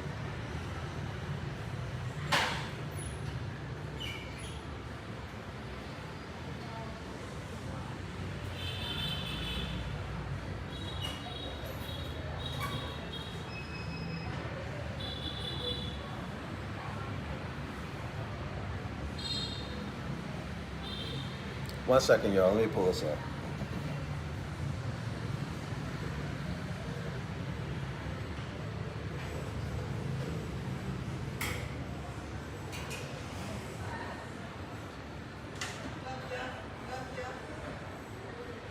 So, okay, scholars, this is Jeremiah chapter 8, verse 8. Y'all read it, please. Hold on. Read that. Jeremiah 8, verse 8. What does it say? How can you say we are wise? Wisdom is what? The proper application of knowledge for a particular circumstance. How can you say we are wise and the law of the Lord is with us? And we are learned in its language. What language? Well, the ancient Ibaryath, the Paleo Hebrew. Okay, the ancient Ibaryath. And that we are learned in its language and teaching. See, how can you say that? Meaning that it's clear that we are not. Listen, behold, the truth is that the lying pen of the scribes, who are the scribes? The Bible translators, your ecclesiastical class, okay?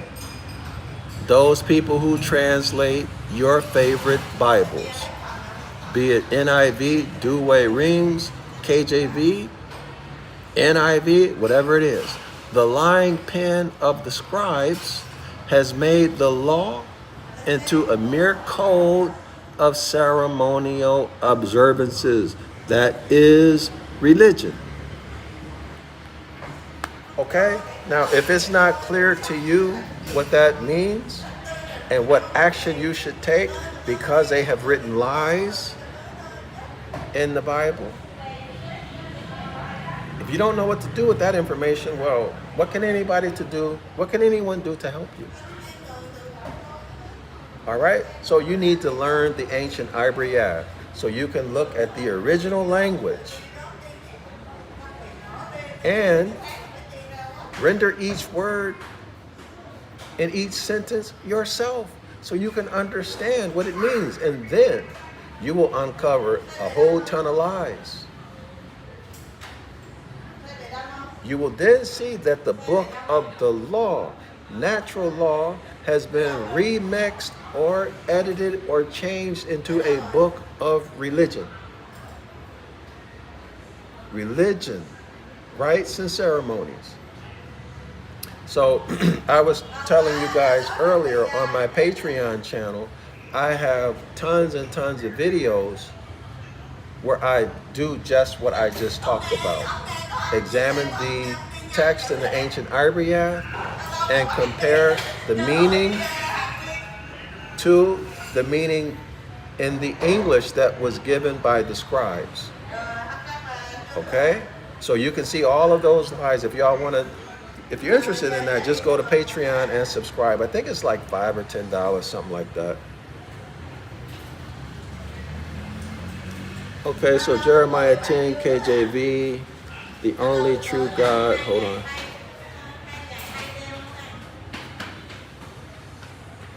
The only true God, what does it say?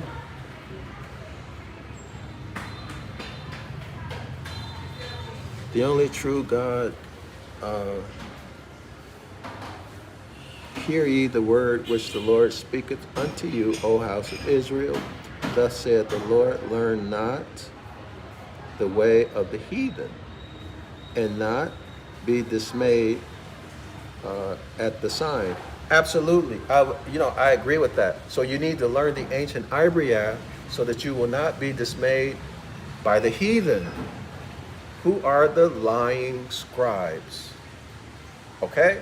The ancient Ibaryath text says one thing, and they write another thing in English to support their doctrine, their political agenda, their social-economic agenda. Okay, it told you right there in Jeremiah 8:8, whether you accept it or not, that's your business. But you saw it. You saw it yourself. Jeremiah gave a warning. Okay? He gave a warning. So what am I doing? And what is this author doing? The Devil's Pulpit. What is the author of the Astrology of the Old Testament doing? What is the author of the Celestial Ship of the North doing?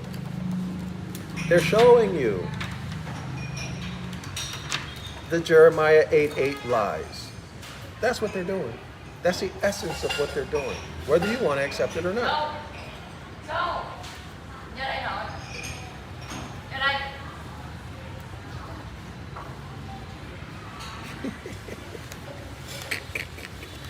Well, anyway, let's continue, y'all. Let's continue.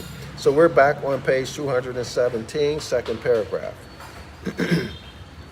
And so seeming to bear it upon his shoulder and giving his name to the 29th of September, which is Michaelmas Day. Okay, y'all? All right. So now we're back into the religion, the dogmatic religion. And Andrew is the brother of Peter, as James is the brother of John. Because these four genii, or saints, independently of their allegorical character, as genii of their respective months. Did you hear that? The gospel writers, the alleged gospel writers, right? They represent months of the year. They represent seasons. Okay, y'all? Winter, summer, spring, and fall. Well, let's continue. So have the particular honor of being genii of the four seasons of the year: spring, summer, autumn, and winter, of which Peter is spring. Well, wait a minute, y'all. Wait. Andrew is the brother of Peter. Andrew, September 22nd. Peter, you draw a line straight across, Peter is what, y'all? Spring, March 22nd. So this is Aries and Libra. Aries here, Libra there. Is that just coincidence? Absolutely not. Okay? So again, of which Peter is spring. Let me show you. Let me give you a visualization.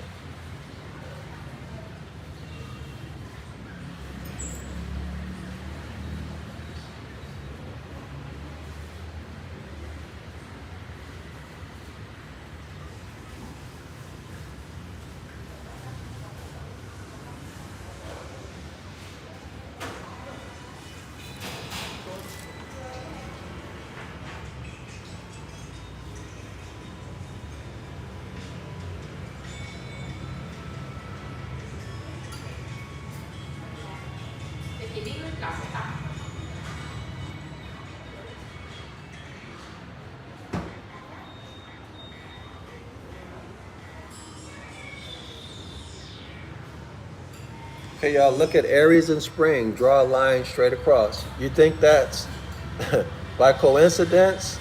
No. Okay, so these are zodiac signs that are at opposing ends of the same line. You see that? Okay, all right. And the same is true for the other two signs.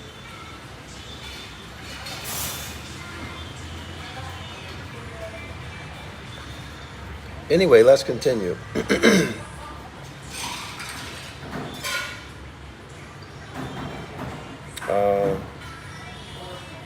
So of which Peter is spring, commencing in March, when the sun sun enters the constellation of the Lamb or Ram. And hence it is that in the allegorical picture, it is Peter alone, out of all the glorious company of the apostles, to whom his master, the sun, who was Jesus, JC, immediately after his resurrection, that is, after his having crossed the line. What line? September 22nd, December 22nd, the SUN, this is the winter solstice, December 22nd. The sun does not cast a shadow on the sundial, but the whole year, the sun casts a 1 degree shadow on the sundial, a day for a year. Every day, a shadow is cast 1 degree, but it stops on December 22nd. So therefore, our ancestor says that the sun died. But then, at the very beginning of December 25th, it cast a full 1 degree shadow on the sundial. So now it is said, our ancestor said, that the sun was resurrected, was born again. So the sun continues to ascend to spring northerly until it does what? Passes over the celestial equator. Where does that happen? On March 22nd, which is the zodiac sign Aries. Aries the Lamb. This is the beginning of the kingdom of the heavens. Okay, y'all? This is what the author is saying. So let's continue. So it says here, when the sun enters the constellation of the Lamb or Ram, and hence it is that in the allegorical picture, it is Peter alone, out of all the glorious company of the apostles, to whom his master, the sun, to whom Jesus, immediately after his resurrection, Jesus gets resurrected, right, after 3 days in hell. Remember, December 22nd is the day of the year that has the greatest number of nighttime hours. It is hell. It is the bottomless pit. It is darkness, okay? Immediately after his resurrection, that is, after his having crossed the line, passed over the celestial equator, gives the allegorical charge. Listen, y'all.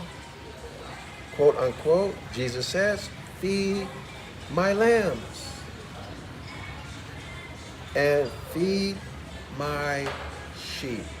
Coincidence? Absolutely not. It's too much to be a coincidence, okay? But you never know unless you start studying it, right? So, and continues to espouse doctrine.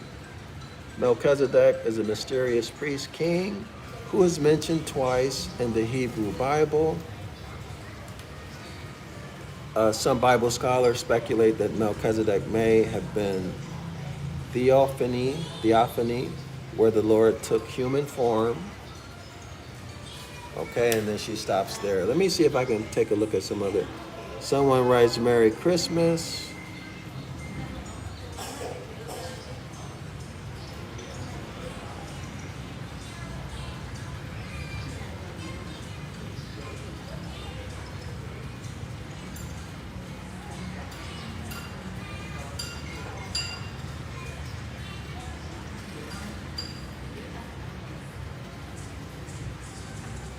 Okay, let's keep going, y'all. So next paragraph. And Andrew is autumn. Andrew is autumn, obviously, September 22nd, right? And Michaelmas Day, September 29. The church, listen, y'all, and Andrew is autumn. Hold on, I gotta adjust my legs.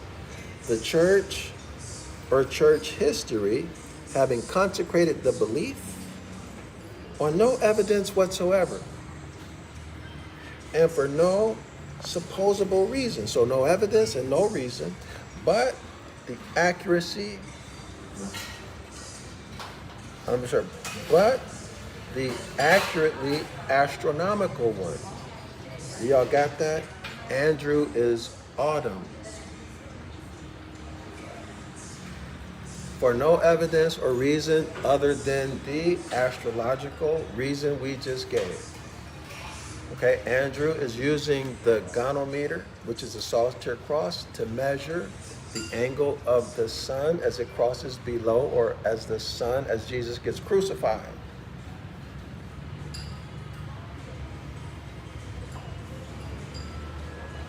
That St. Andrew hung 2 days upon the cross, which is exactly the length of time, y'all, which the S-U-N sun seems to hang in perfect equilibrium upon the line of the equator. So it appears that St. Andrew gets crucified and he's on the cross 2 days, which is the exact amount of time that the sun lingers at the equinoctial point. So, is this just coincidence? Absolutely not. Impossible.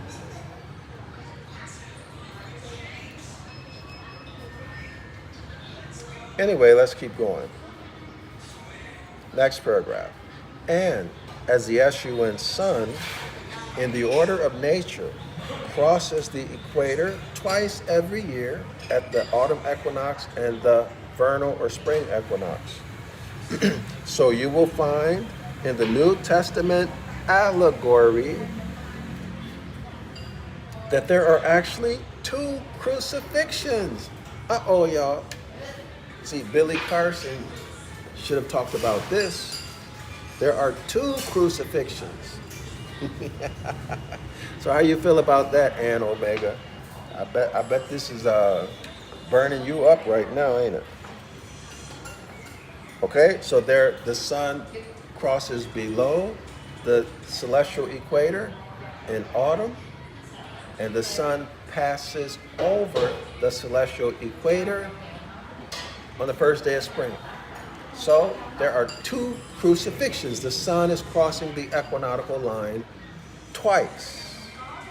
And in the New Testament, there are 2 crucifixions. Another coincidence? How can there be so many coincidences? Let's get into it.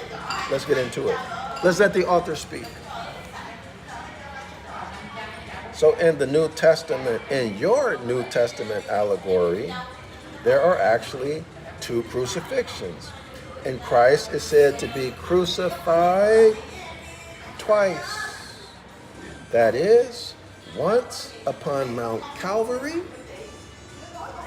the place of a skull, as if to say, brains were of no use. As if to say, brains were of no use to that skull that is so thick as not to find out the meaning of the allegory. Do you understand what he just said? He said you are ignorant, not in a negative sense, but you are ignorant by definition. You ignore. You are indifferent. You don't care to find out what this means. And Omega, you just quote scripture. No investigation of what's being said. So you are ignorant. You are ignoring evidence willfully. Therefore, you consent. Okay? And everything that happens to you, you have consented to it. So anyway, let me say that again. That is, he was crucified once upon Mount Calvary, the place of a skull, as if to say, brains were of no use to that skull, Mount Calvary, to that skull that is so thick, the willful ignorant, so as to not find out the meaning of the allegory, the meaning of the crucifixion. Okay? They're telling you. Next paragraph. As here you see, most literally, not your doctrine, most literally, is the place of a skull. Mount Calvary, the head of the great monster Cephas. This is the constellation Cephas, which the crucified Lamb of God is crushing beneath his feet. Look at a celestial map and you'll see the image. Unless, of course, you're too lazy or too indifferent, meaning you're ignorant. You choose to ignore the evidence. You'll see it for yourself. Okay, now let's continue. Next paragraph, page 218. And once in Egypt, so the second crucifixion happens in Egypt, quote unquote, where also our Lord was crucified. So now, Jesus was crucified.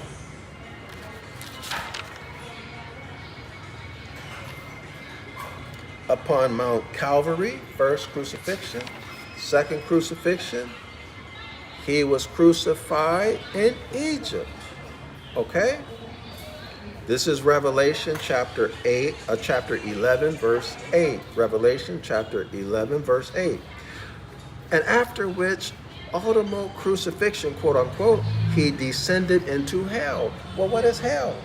Remember, this arc from spring, Aries, to the summer solstice, down to Libra, this is the royal arc. Okay, there's 12 hours of daylight or greater, and then back to 12 hours of daylight. This is the kingdom of the heavens, okay? Below that, when the sun crosses below that, now the nighttime hours increase above 12, reach their maximum at the winter solstice, and then begins to decrease, okay, until we have 12 hours of daylight and 12 hours of night again on the first day of spring, which is Aries, and then the cycle repeats itself. Okay, so when the Escheat sun crosses below the celestial equator on September 22nd, it's going to stay there for about 2 days, and then the Escheat sun enters into hell, where night and darkness rule the earth. Do y'all see it? That's why it's in Egypt. Let me go back. The Egyptians called what you call God, which is nowhere in the Bible, in the Biblio-Heliotext.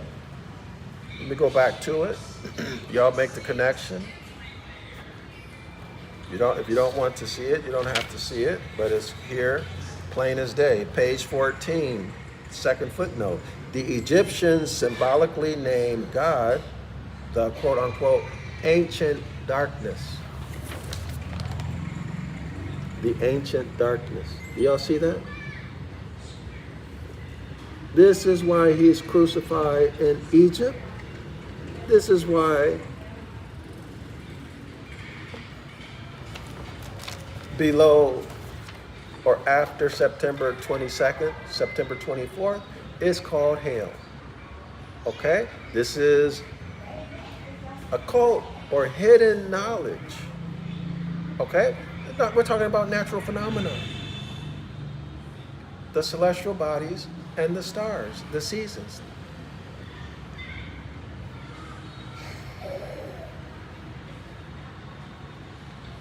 So Ann Omega writes, Egyptians were also in the Grand Canyon, where you're also looking at a Kemetic man. Right here. Okay? Of the family line of the house of Yasharallah. Genesis chapter 2, verse 7. Me and my people, we're sprung from the soil. We are the autochthonous men and women who have their origin where? The thigh of the great bear. Right out of the gyna matrix of the circumpolar zodiac. Circle 7, clock of destiny. Okay? We are thought made manifest from the soil. You're looking at one right now.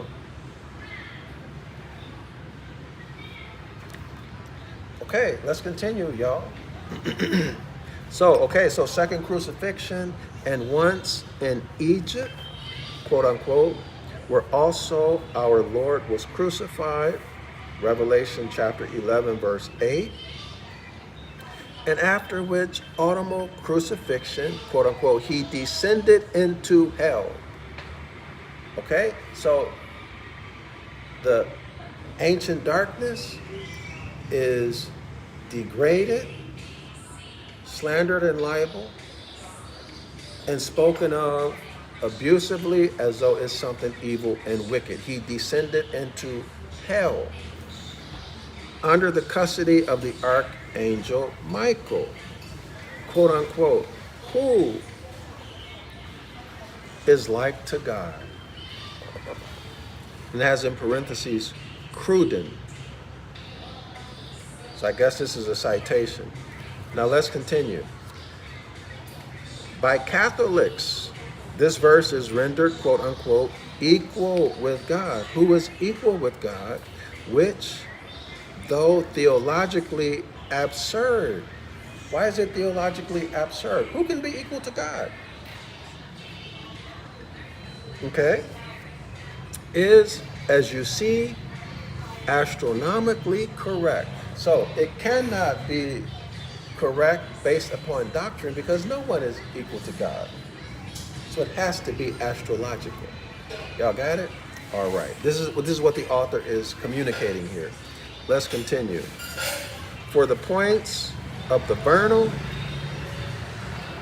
and autumnal, so the points of the spring and fall equinoxes being on the same parallel.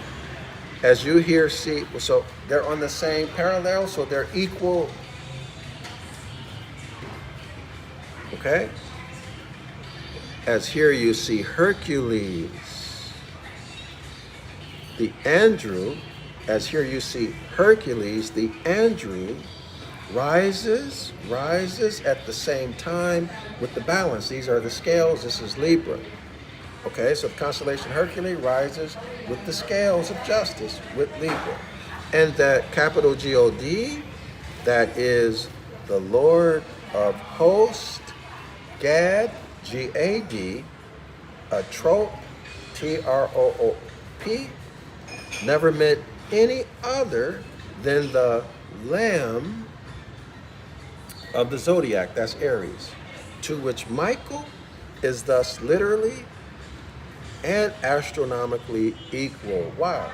Because here's Aries over here, and here are the scales, Libra. Okay? And here is Andrew directly underneath the equinoctial line in the fall. So they are equal. This is why the Catholics translate that verse, quote unquote, equal with God. Who is equal with God? In other words, Aries and Libra are equals. Okay? You can draw a line, you can draw a even line from Aries to Libra. They're equal. Okay? So let's continue. So Michael is thus literally, Michael the archangel, remember, is Andrew. Okay, Saint Andrew. To which Michael is thus literally and astronomically equal.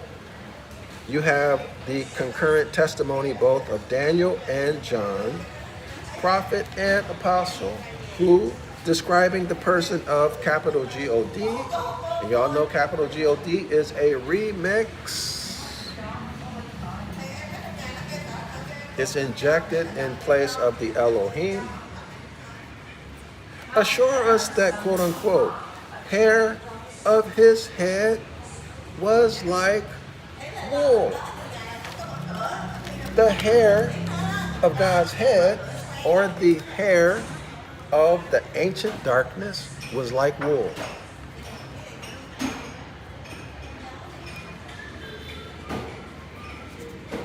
Y'all read it?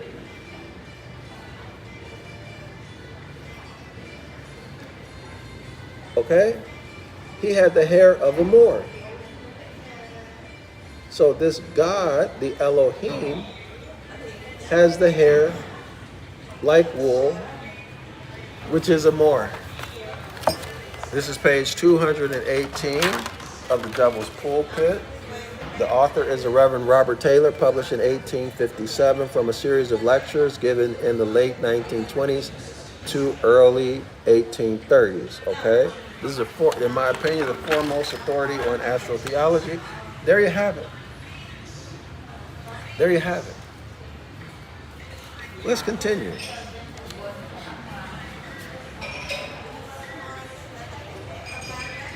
So, now, isn't it obvious, y'all?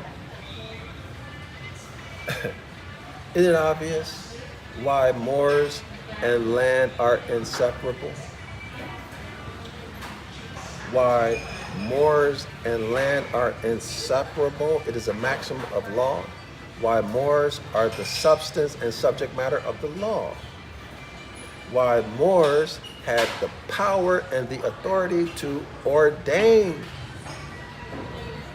to write and ordain the Constitution, the organic Constitution for the United States of North America as a trust instrument. Okay? And put power in the three branches of government, the executive, legislative, and judicial power. You cannot give what you don't have. Okay? And to set up Article 3 courts. And to preserve the rights of the people, their posterity, in case these foreigners ever went sideways, which is, I believe is Article 10, the reserve rights of the people. Y'all understand?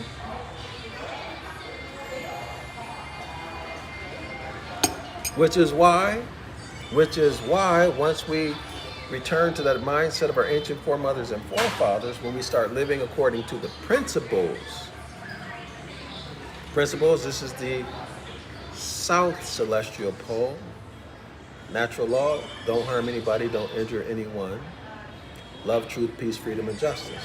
Equivalent statements. All right? And when our head When we stand up on our own 2 feet, we stand up, our head becomes according to C and Bay, and the Clock of Destiny, Volume 2, becomes what, y'all? The celestial North Pole, which is what, y'all? Circle 7. And the Clock of Destiny, natural law, do no harm, okay? Circle 7, Clock of Destiny, and you become what? In full life, right? You have a nationality, and you can enforce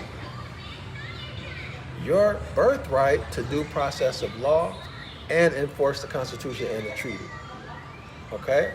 So y'all go to enforcetheconstitution.org if you want to know more about what I'm talking about as far as that is concerned. But I hope this is making sense to you.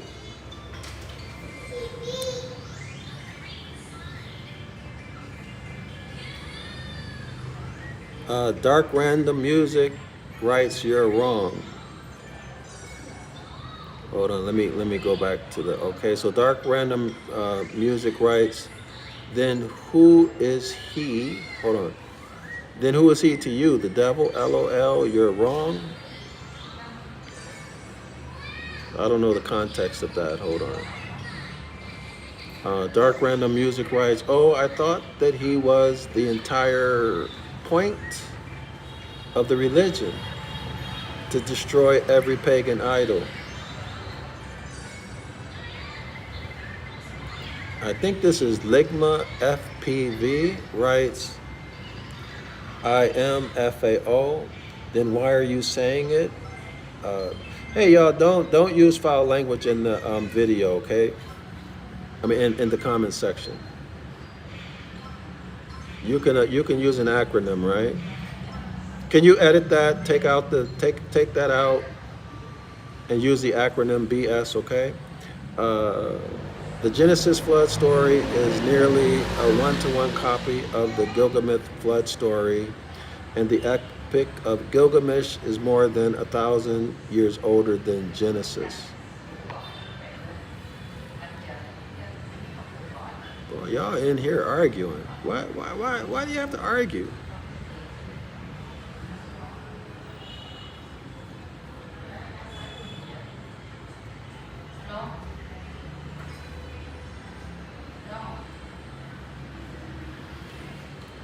David was a type of Christ.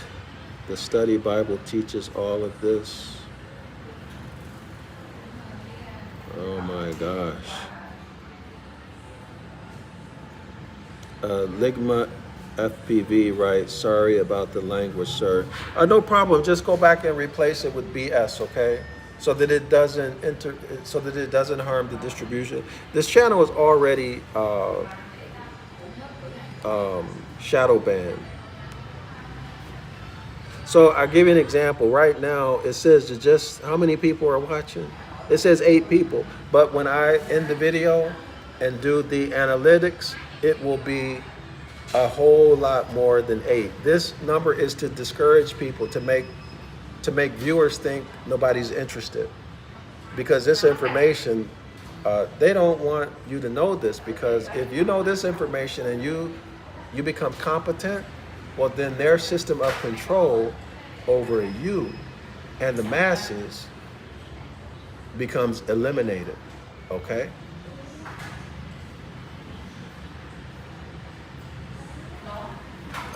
So Ligma FPV writes, Matthew and Luke copied 94% of Mark in the exact same order that Mark wrote it.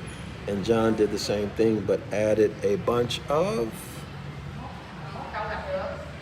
magical claims. I couldn't edit it, but I removed it. Okay, thanks a lot. I'll be more careful. Much appreciated. And Omega writes, illuminated. Okay, y'all, so let's keep it moving. Let's see what other good stuff we can get. Now, remember, Daniel and John, the prophet Daniel and the apostle John, who, describing the person of God, capital G-O-D, assures us that the quote-unquote hair of his head was like wool. So this is clearly a morph.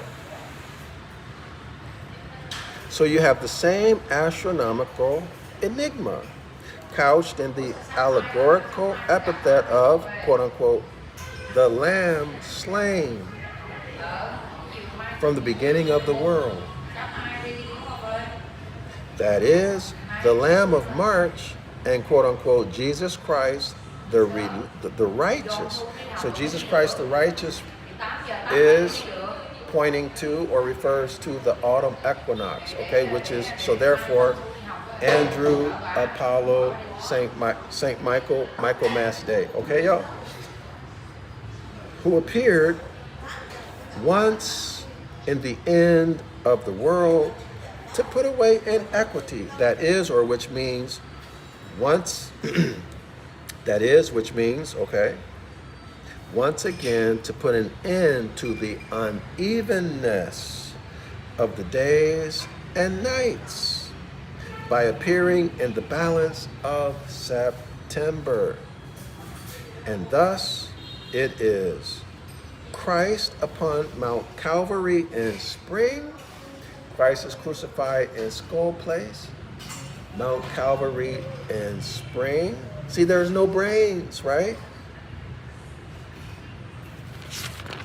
Let me say it one more again. So Christ is crucified upon Mount Calvary, the place of a skull. This is page 217 at the bottom. As if to say, brains were of no use to that skull that is so thick. Brains are of no use to you whose skull is so thick as not to find out the meaning of the allegory of the crucifixion.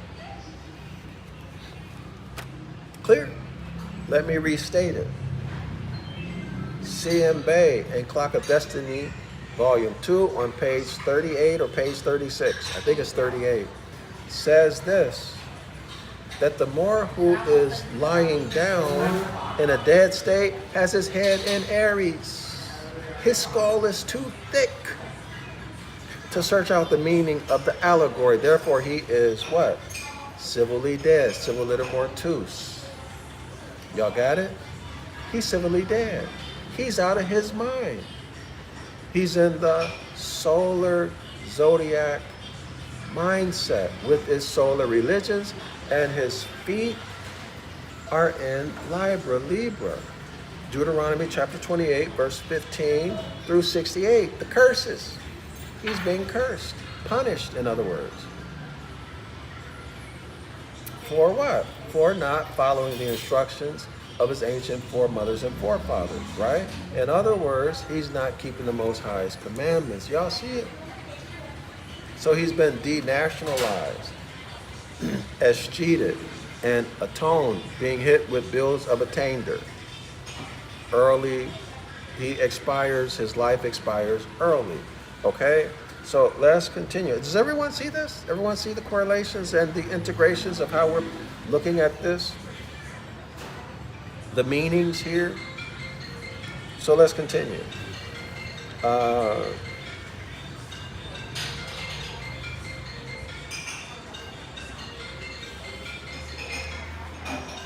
And it is thus it is Christ crucified on Mount Calvary in spring, but it is Jesus in the Garden of Gethsemane in autumn. Y'all got that? This is some free Masonic stuff here. Let me say it again. And thus it is Christ crucified at Mount Calvary in spring. Why? Because on the summer solstice, June 22nd, the S-U-N sun takes on the title of Christ. Okay? And thus it is Christ upon Mount Calvary in spring, but it is Jesus in the Garden of Gethsemane in autumn. And hence, the first martyr, Saint Stephen, whose name in the Greek is, and they show the Greek, is the Greek word for a crown.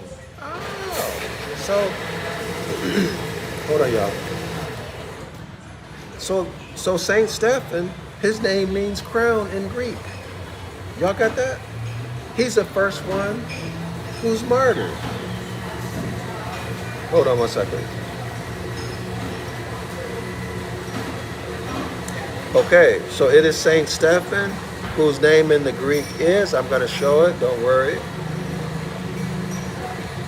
is the Greek word for a crown. And whoever was, nor meant, any other than the corona septernalis, or northern crown, which you see here at all times in the heavens, rising and setting with the scales of September. Though he had, hold on y'all, let me let this stop.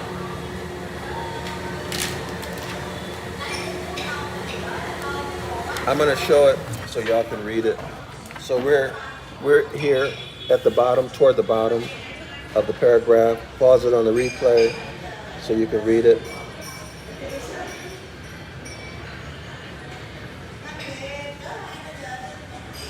Let me show the whole paragraph. Y'all pause this on the replay. So let's go over Stephen one more time. All right. And hence the first martyr, Saint Stephen, whose name, they give the Greek name, is the Greek word for crown. And whoever was, nor meant, any other than the corona, the crown septernalis, or northern crown, which you see here at all times in the heavens, rising and setting with the scales of September. That's Libra, y'all. Though he had heard of the crucifixion of Christ, never dreamed of the resurrection of Christ, because after the fall or autumn crucifixion, which is that which Saint Stephen bears witness, the Escheat sun does not rise again, but goes to hell and Tommy. That is, or which means, St. Thomas's Day, the shortest day of the year. So it has the fewest number of daylight hours and the maximum number of nighttime hours. And therefore, St. Stephen, in the crucifixion which he refers to, predicates not of a crucified lamb, but of that most singularly astronomical personification, quote unquote, that just one.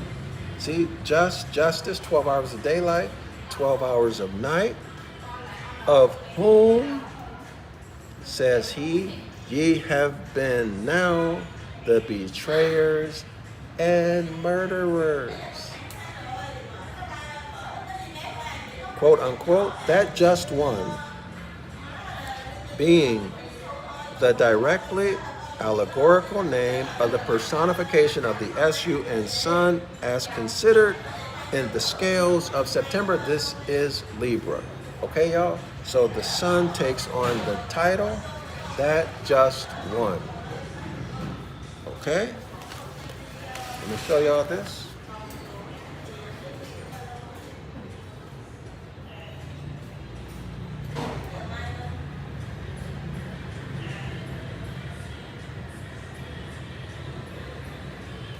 Okay, y'all, give me 1 second. I'll be right back.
Okay, y'all. Let's begin. Let's begin. Uh,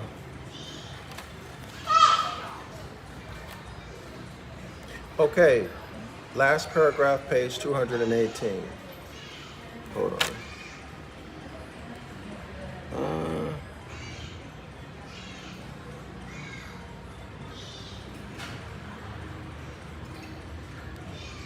All right, y'all. So,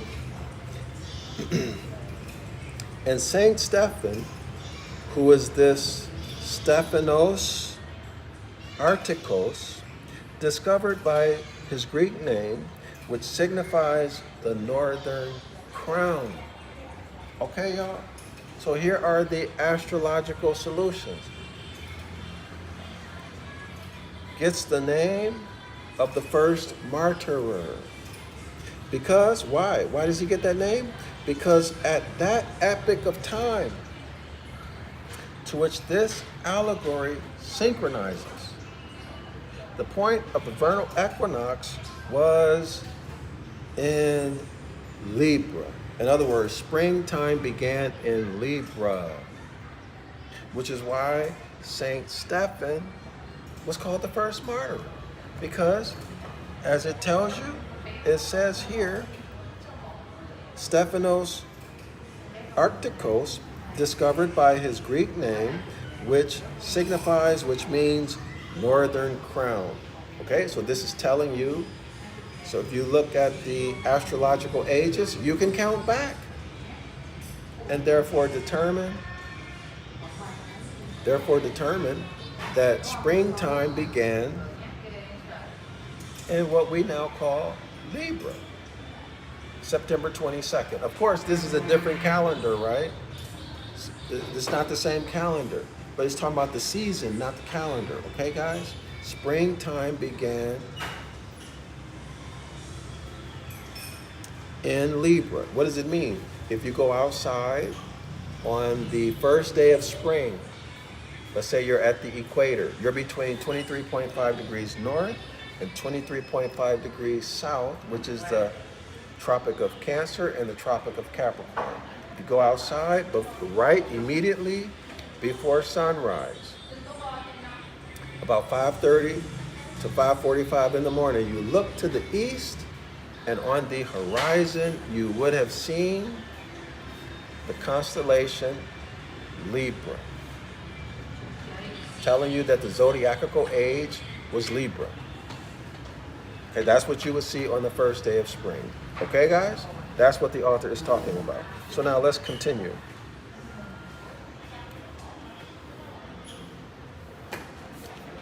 And then, as you see on this globe, Saint Stephen, what globe? A globe not of the earth, but of the constellations, the stars, okay? So as you see on this globe, Saint Stephen really is the first martyr.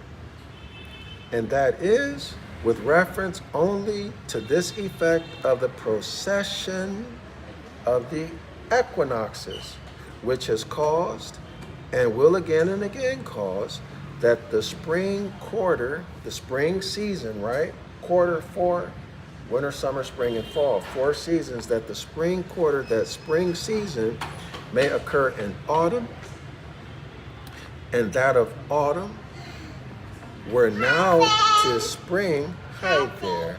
Hi, sweetie. You're easy. Yes, I am. So that we may summer in January, okay, y'all? Summer in January and winter in July. That the yes, that's right. No. Yes.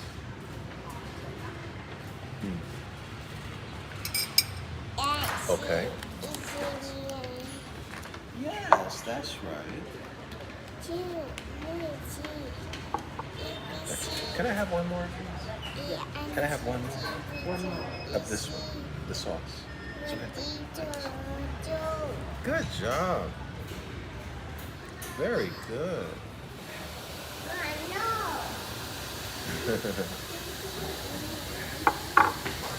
So in Vietnam, where I'm in Vietnam, people are very, especially children, very friendly, approachable, and, you know, it's a different life here in Vietnam than it is in the West. That's for sure. Hold on.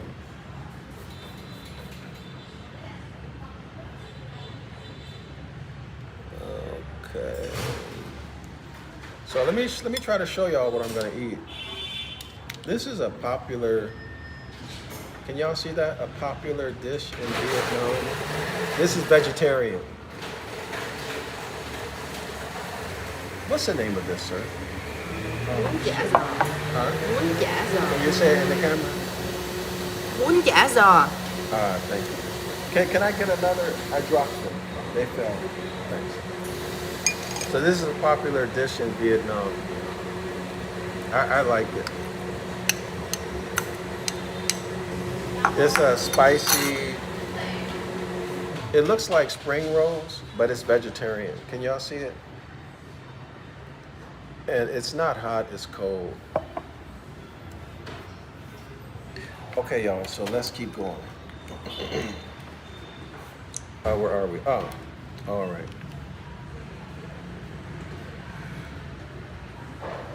Okay, y'all, so due to the precession of the equinoxes, the seasons change.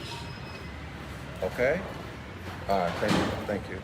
So now spring occurs in March, but back then, spring occurred in what would be September now. Okay, guys? This is what he's talking about. All right?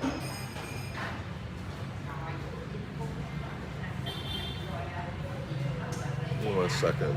I gotta eat something, y'all. Give me 1 second.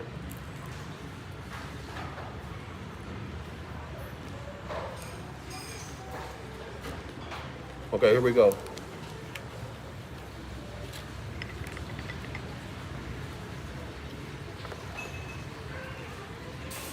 We're now to spring, so that we may have summer in January and winter in July.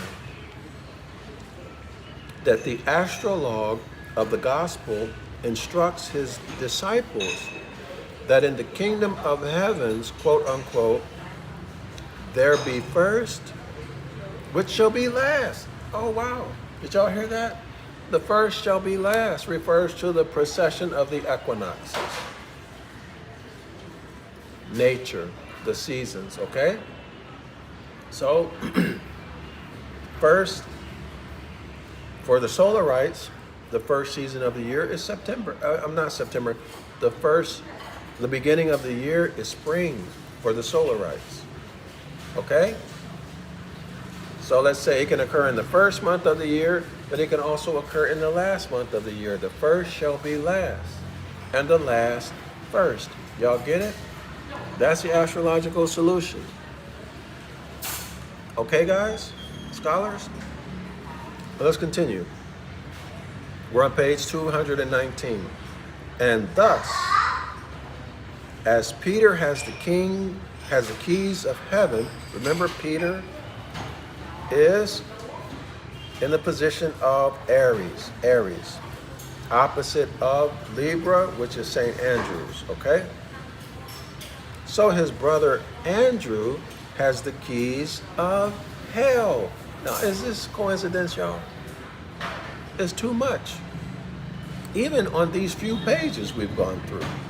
But these coincidences are all throughout the New Testament, all throughout this book and every other astrotheology book for those who want to learn. And as brothers, Peter and Andrew are personifications of spring and autumn. So the brothers James and John are the genii respectively, or personifications of summer and winter.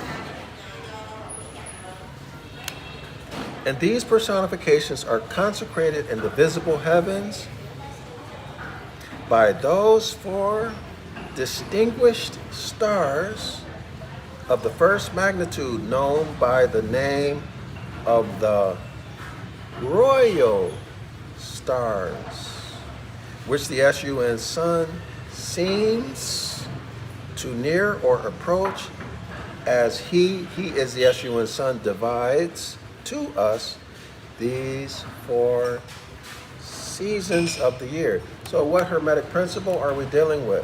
As above, so below, as below, so above. The Hermetic law of correspondence, okay, y'all?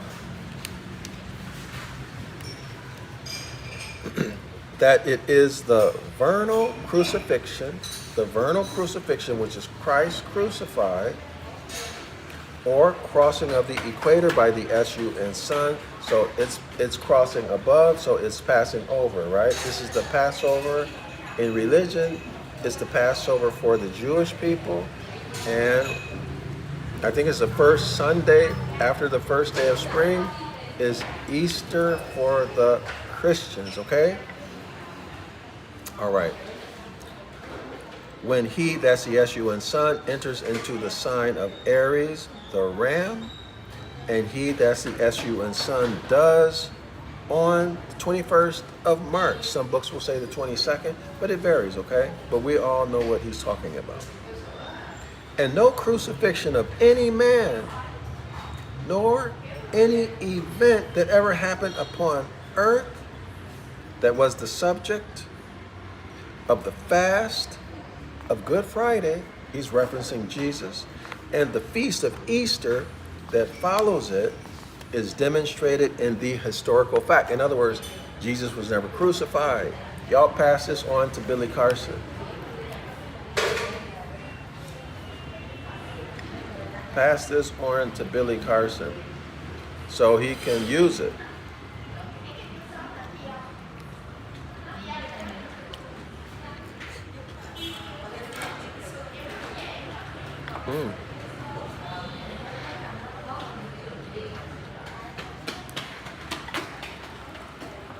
Also study it yourself and pass it on to your rabbi.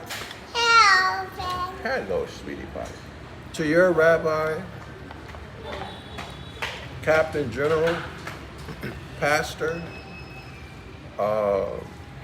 whatever religion you're involved with, pass it on to them and ask them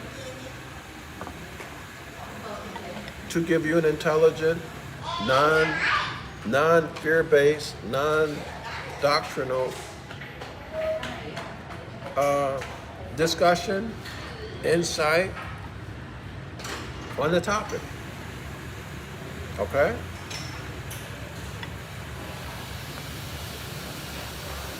Most likely, your religious leader already knows about this, and they're going to play dumb like they don't know. They'll play dumb like they don't know. Let's see. So Ligma FPV writes, I am in regular contact with a PhD biblical scholar and have read the Old Testament and New Testament with his help. I also was a Lutheran Christian for 32 years. I promise you I understand it. I'm very happy to hear that. Very, very happy to hear that. And Omega writes, the reptilians will try to play the role of the angels. The Bible is just a basic instruction about it's more deeper. Okay. Okay, so scholars, let's continue. Next paragraph.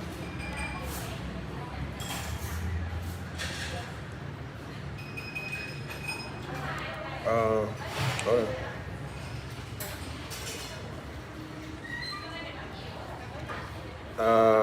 Where are we? So let's start with the feast. And the feast of Easter that follows it demonstrated in the historical fact that this fast and feast have been regularly observed in the spring of the year in every country of the world and in every era of time, of which a record of any sort has descended to our own, and observed too with the very name, and observed too with the very same ceremonies, to the very same significancy, so same ceremony, same meaning, and even with the same words. And the Christ of the spring crucifixion is celebrated. Because after Passover, this Passover of the Jewish people, he ascends into heaven. And we look forward to the joyful summer, right? The summer months, spring, all the way until fall. This is heaven, the kingdom of heaven, the royal ark, okay? If you recall. But the Christ of the autumn Passover descends into hell. So the Christ, the Son, takes on the title of Christ at the summer solstice around June 22nd, and Christ begins to fall in altitude. Fall, get disrespected, crosses below the autumn equinoctial line and enters into hell, where nighttime rules. Okay? In other words, the nights are longer than the days. Okay, but Christ of the autumnal Passover, or crucifixion, right, descends into hell, and we must prepare for the gloomy winter. Why? Evil, wicked things happen in the dark, plus it's cold. Okay, y'all? Everyone see that? Everyone see it? So, this is the reality. This is the way of accounting for time and reality during or in the solar zodiac projection. So time is accounted for by what? By the SUN sun. And the suns, so a 24-hour clock, right? A zodiacal year, and then a great year. Okay, right, guys? And then a zodiacal age. Everyone understand? So seasons, all based on the SUN sun. Okay, Earth's rotation around the sun, and then the sun's passing through each zodiac sign along the ecliptic. That's how time is accounted for or reckoned. Okay? And then the seasons and reality. Everything is based upon what? Light. Okay, light. In religion, they call it what? New light, wisdom. This is the solar zodiac projection. This is the solar religion. The way they reckon time and account for reality. As opposed to the circumpolar zodiac projection, which reckons time by the stars. Okay? What? Circle 7. The Great Bear, who is the nurse, the great mother of the autochthonous men and women. Genesis chapter 2, verse 7. Or stated differently, what? The Moors. Look up land in a law dictionary. In a law dictionary, it will tell you that land means Moors. M-O-O-R-S. Moors. Okay, Genesis chapter 2, verse 7. Does everyone follow? Okay, hold on, let's see. Ligma FPV writes, explain why virtually all biblical scholars and classical walking the face of this earth only think the Old Testament was referring to one Messiah, yet your study Bible says otherwise. I can't speak for them. Well, what I can tell you is just what's in those books. I don't know why they do what they do. I can tell you, well, actually, I can tell you this. You get this book here. This is the Astrology of the Old Testament, or the Lost Word Regained, published in 1892 by Carl Anderson. what he's going to tell you is that the Solarites added 33 degrees to Masonry. They call it Freemasonry, okay? And what was its purpose? To create the solar religions, to incorporate the present zodiac projection, the solar zodiac projection into Masonry.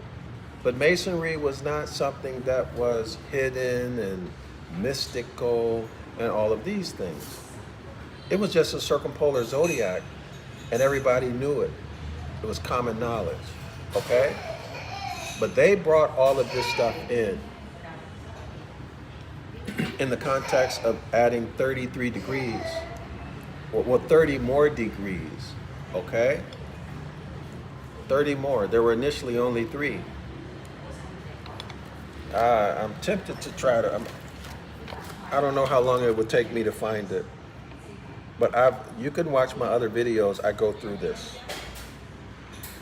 okay? But it's in this book. He explains to you what they did.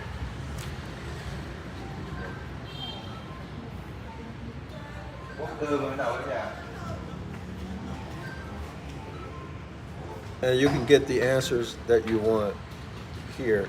But a lot of stuff they just made up. Okay, a lot of stuff they made up, but at the core you can trace it back to the circumpolar zodiac.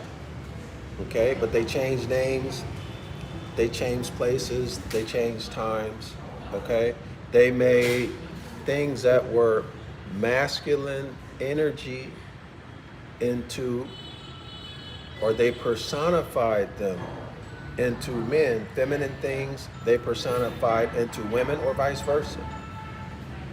Okay, so they created a paradigm, a world paradigm, which is what you're speaking of. But that's really, I'm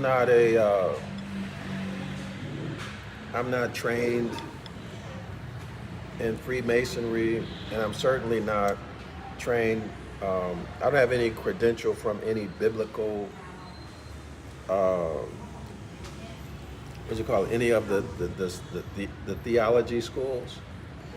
So I don't have inside information on why they do what they do, other than I can show you what they've done.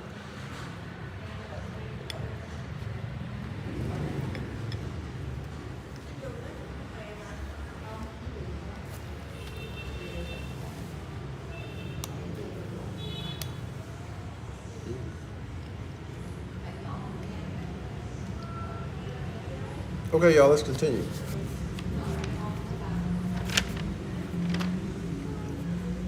"388 years before our date of the pretended birth of man called Jesus Christ," listen, y'all, "the vernal equinoctial point, that is, the point exactly at which the sun sun crosses or passes over the equator, was in the first degree of the Lamb."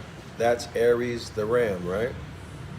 "And since that time, all nations of the earth have celebrated his annual phenomena under the allegorical veil of a crucified lamb. Of a crucified lamb, not of a crucified man." I think that's where the author is going.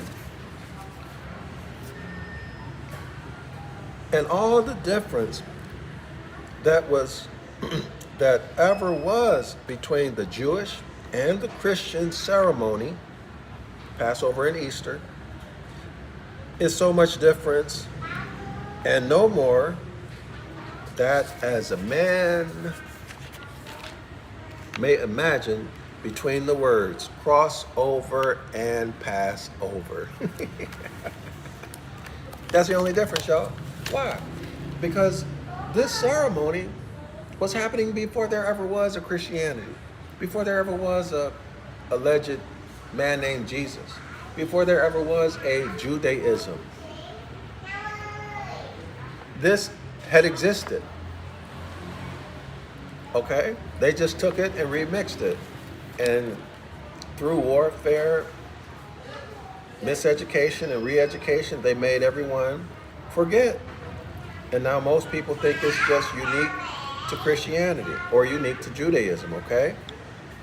So he continues, and this crossover or Passover is universally celebrated at that season when the SUN sun does pass over, and the SUN sun does or did for many ages. What kind of ages is he talking about?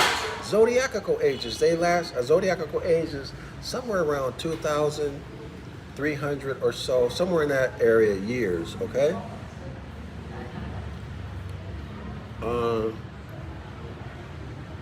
Okay, so, or did for many ages, zodiacal ages, pass over or cross the line. When he, that is when the SUN sun enters the constellation of the Lamb, which the Jews call Pascal or Passover, or the Passover Lamb. Okay, y'all? The Jewish ceremony consisted essentially in eating their lamb. The Christian ceremony consisted essentially in, quote unquote, eating the flesh and drinking the blood of the Lamb of God that taketh away the sin of the world. Everybody got that?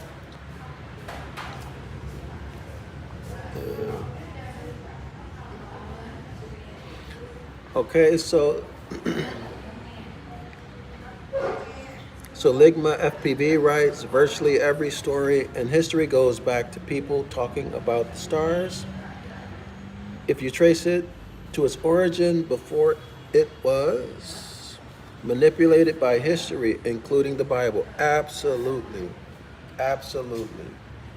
And for some reason, Ligma FPV, people don't want to accept that, even though it's quite obvious.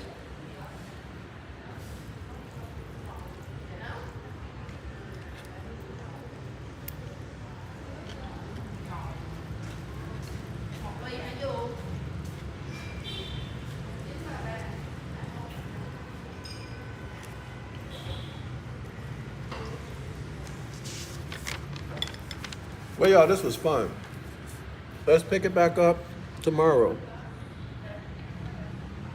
Ligma FPB writes, you're an interesting and wise guy. Oh, thanks, Ligma. I appreciate your comments, too. Usually, it's refreshing to have someone like you, because usually people come in throwing around doctrine and all of that. And that gets tired because everyone already knows the doctrine. We've heard it a million times, right? How many times has a Christian tried to scare me with their doctrine? Try to bully me with their doctrine because I don't agree with them. So anyway, I appreciate you. All right, scholars. Let's pick it back up tomorrow, and I hope y'all learn something that you can use, and something that will help you to free your mind. All right, and return to the mindset of your ancient foremothers and forefathers. All right, Shalawama, Assalamu alaikum, Islam to all the Moors. Islam is an acronym for I, self, law, am master. It is not the religion Islam, okay? I, self, law, am master. I'm acknowledging who I am and also acknowledging who you are. All right? I'll see y'all on the next one. Thanks for joining me.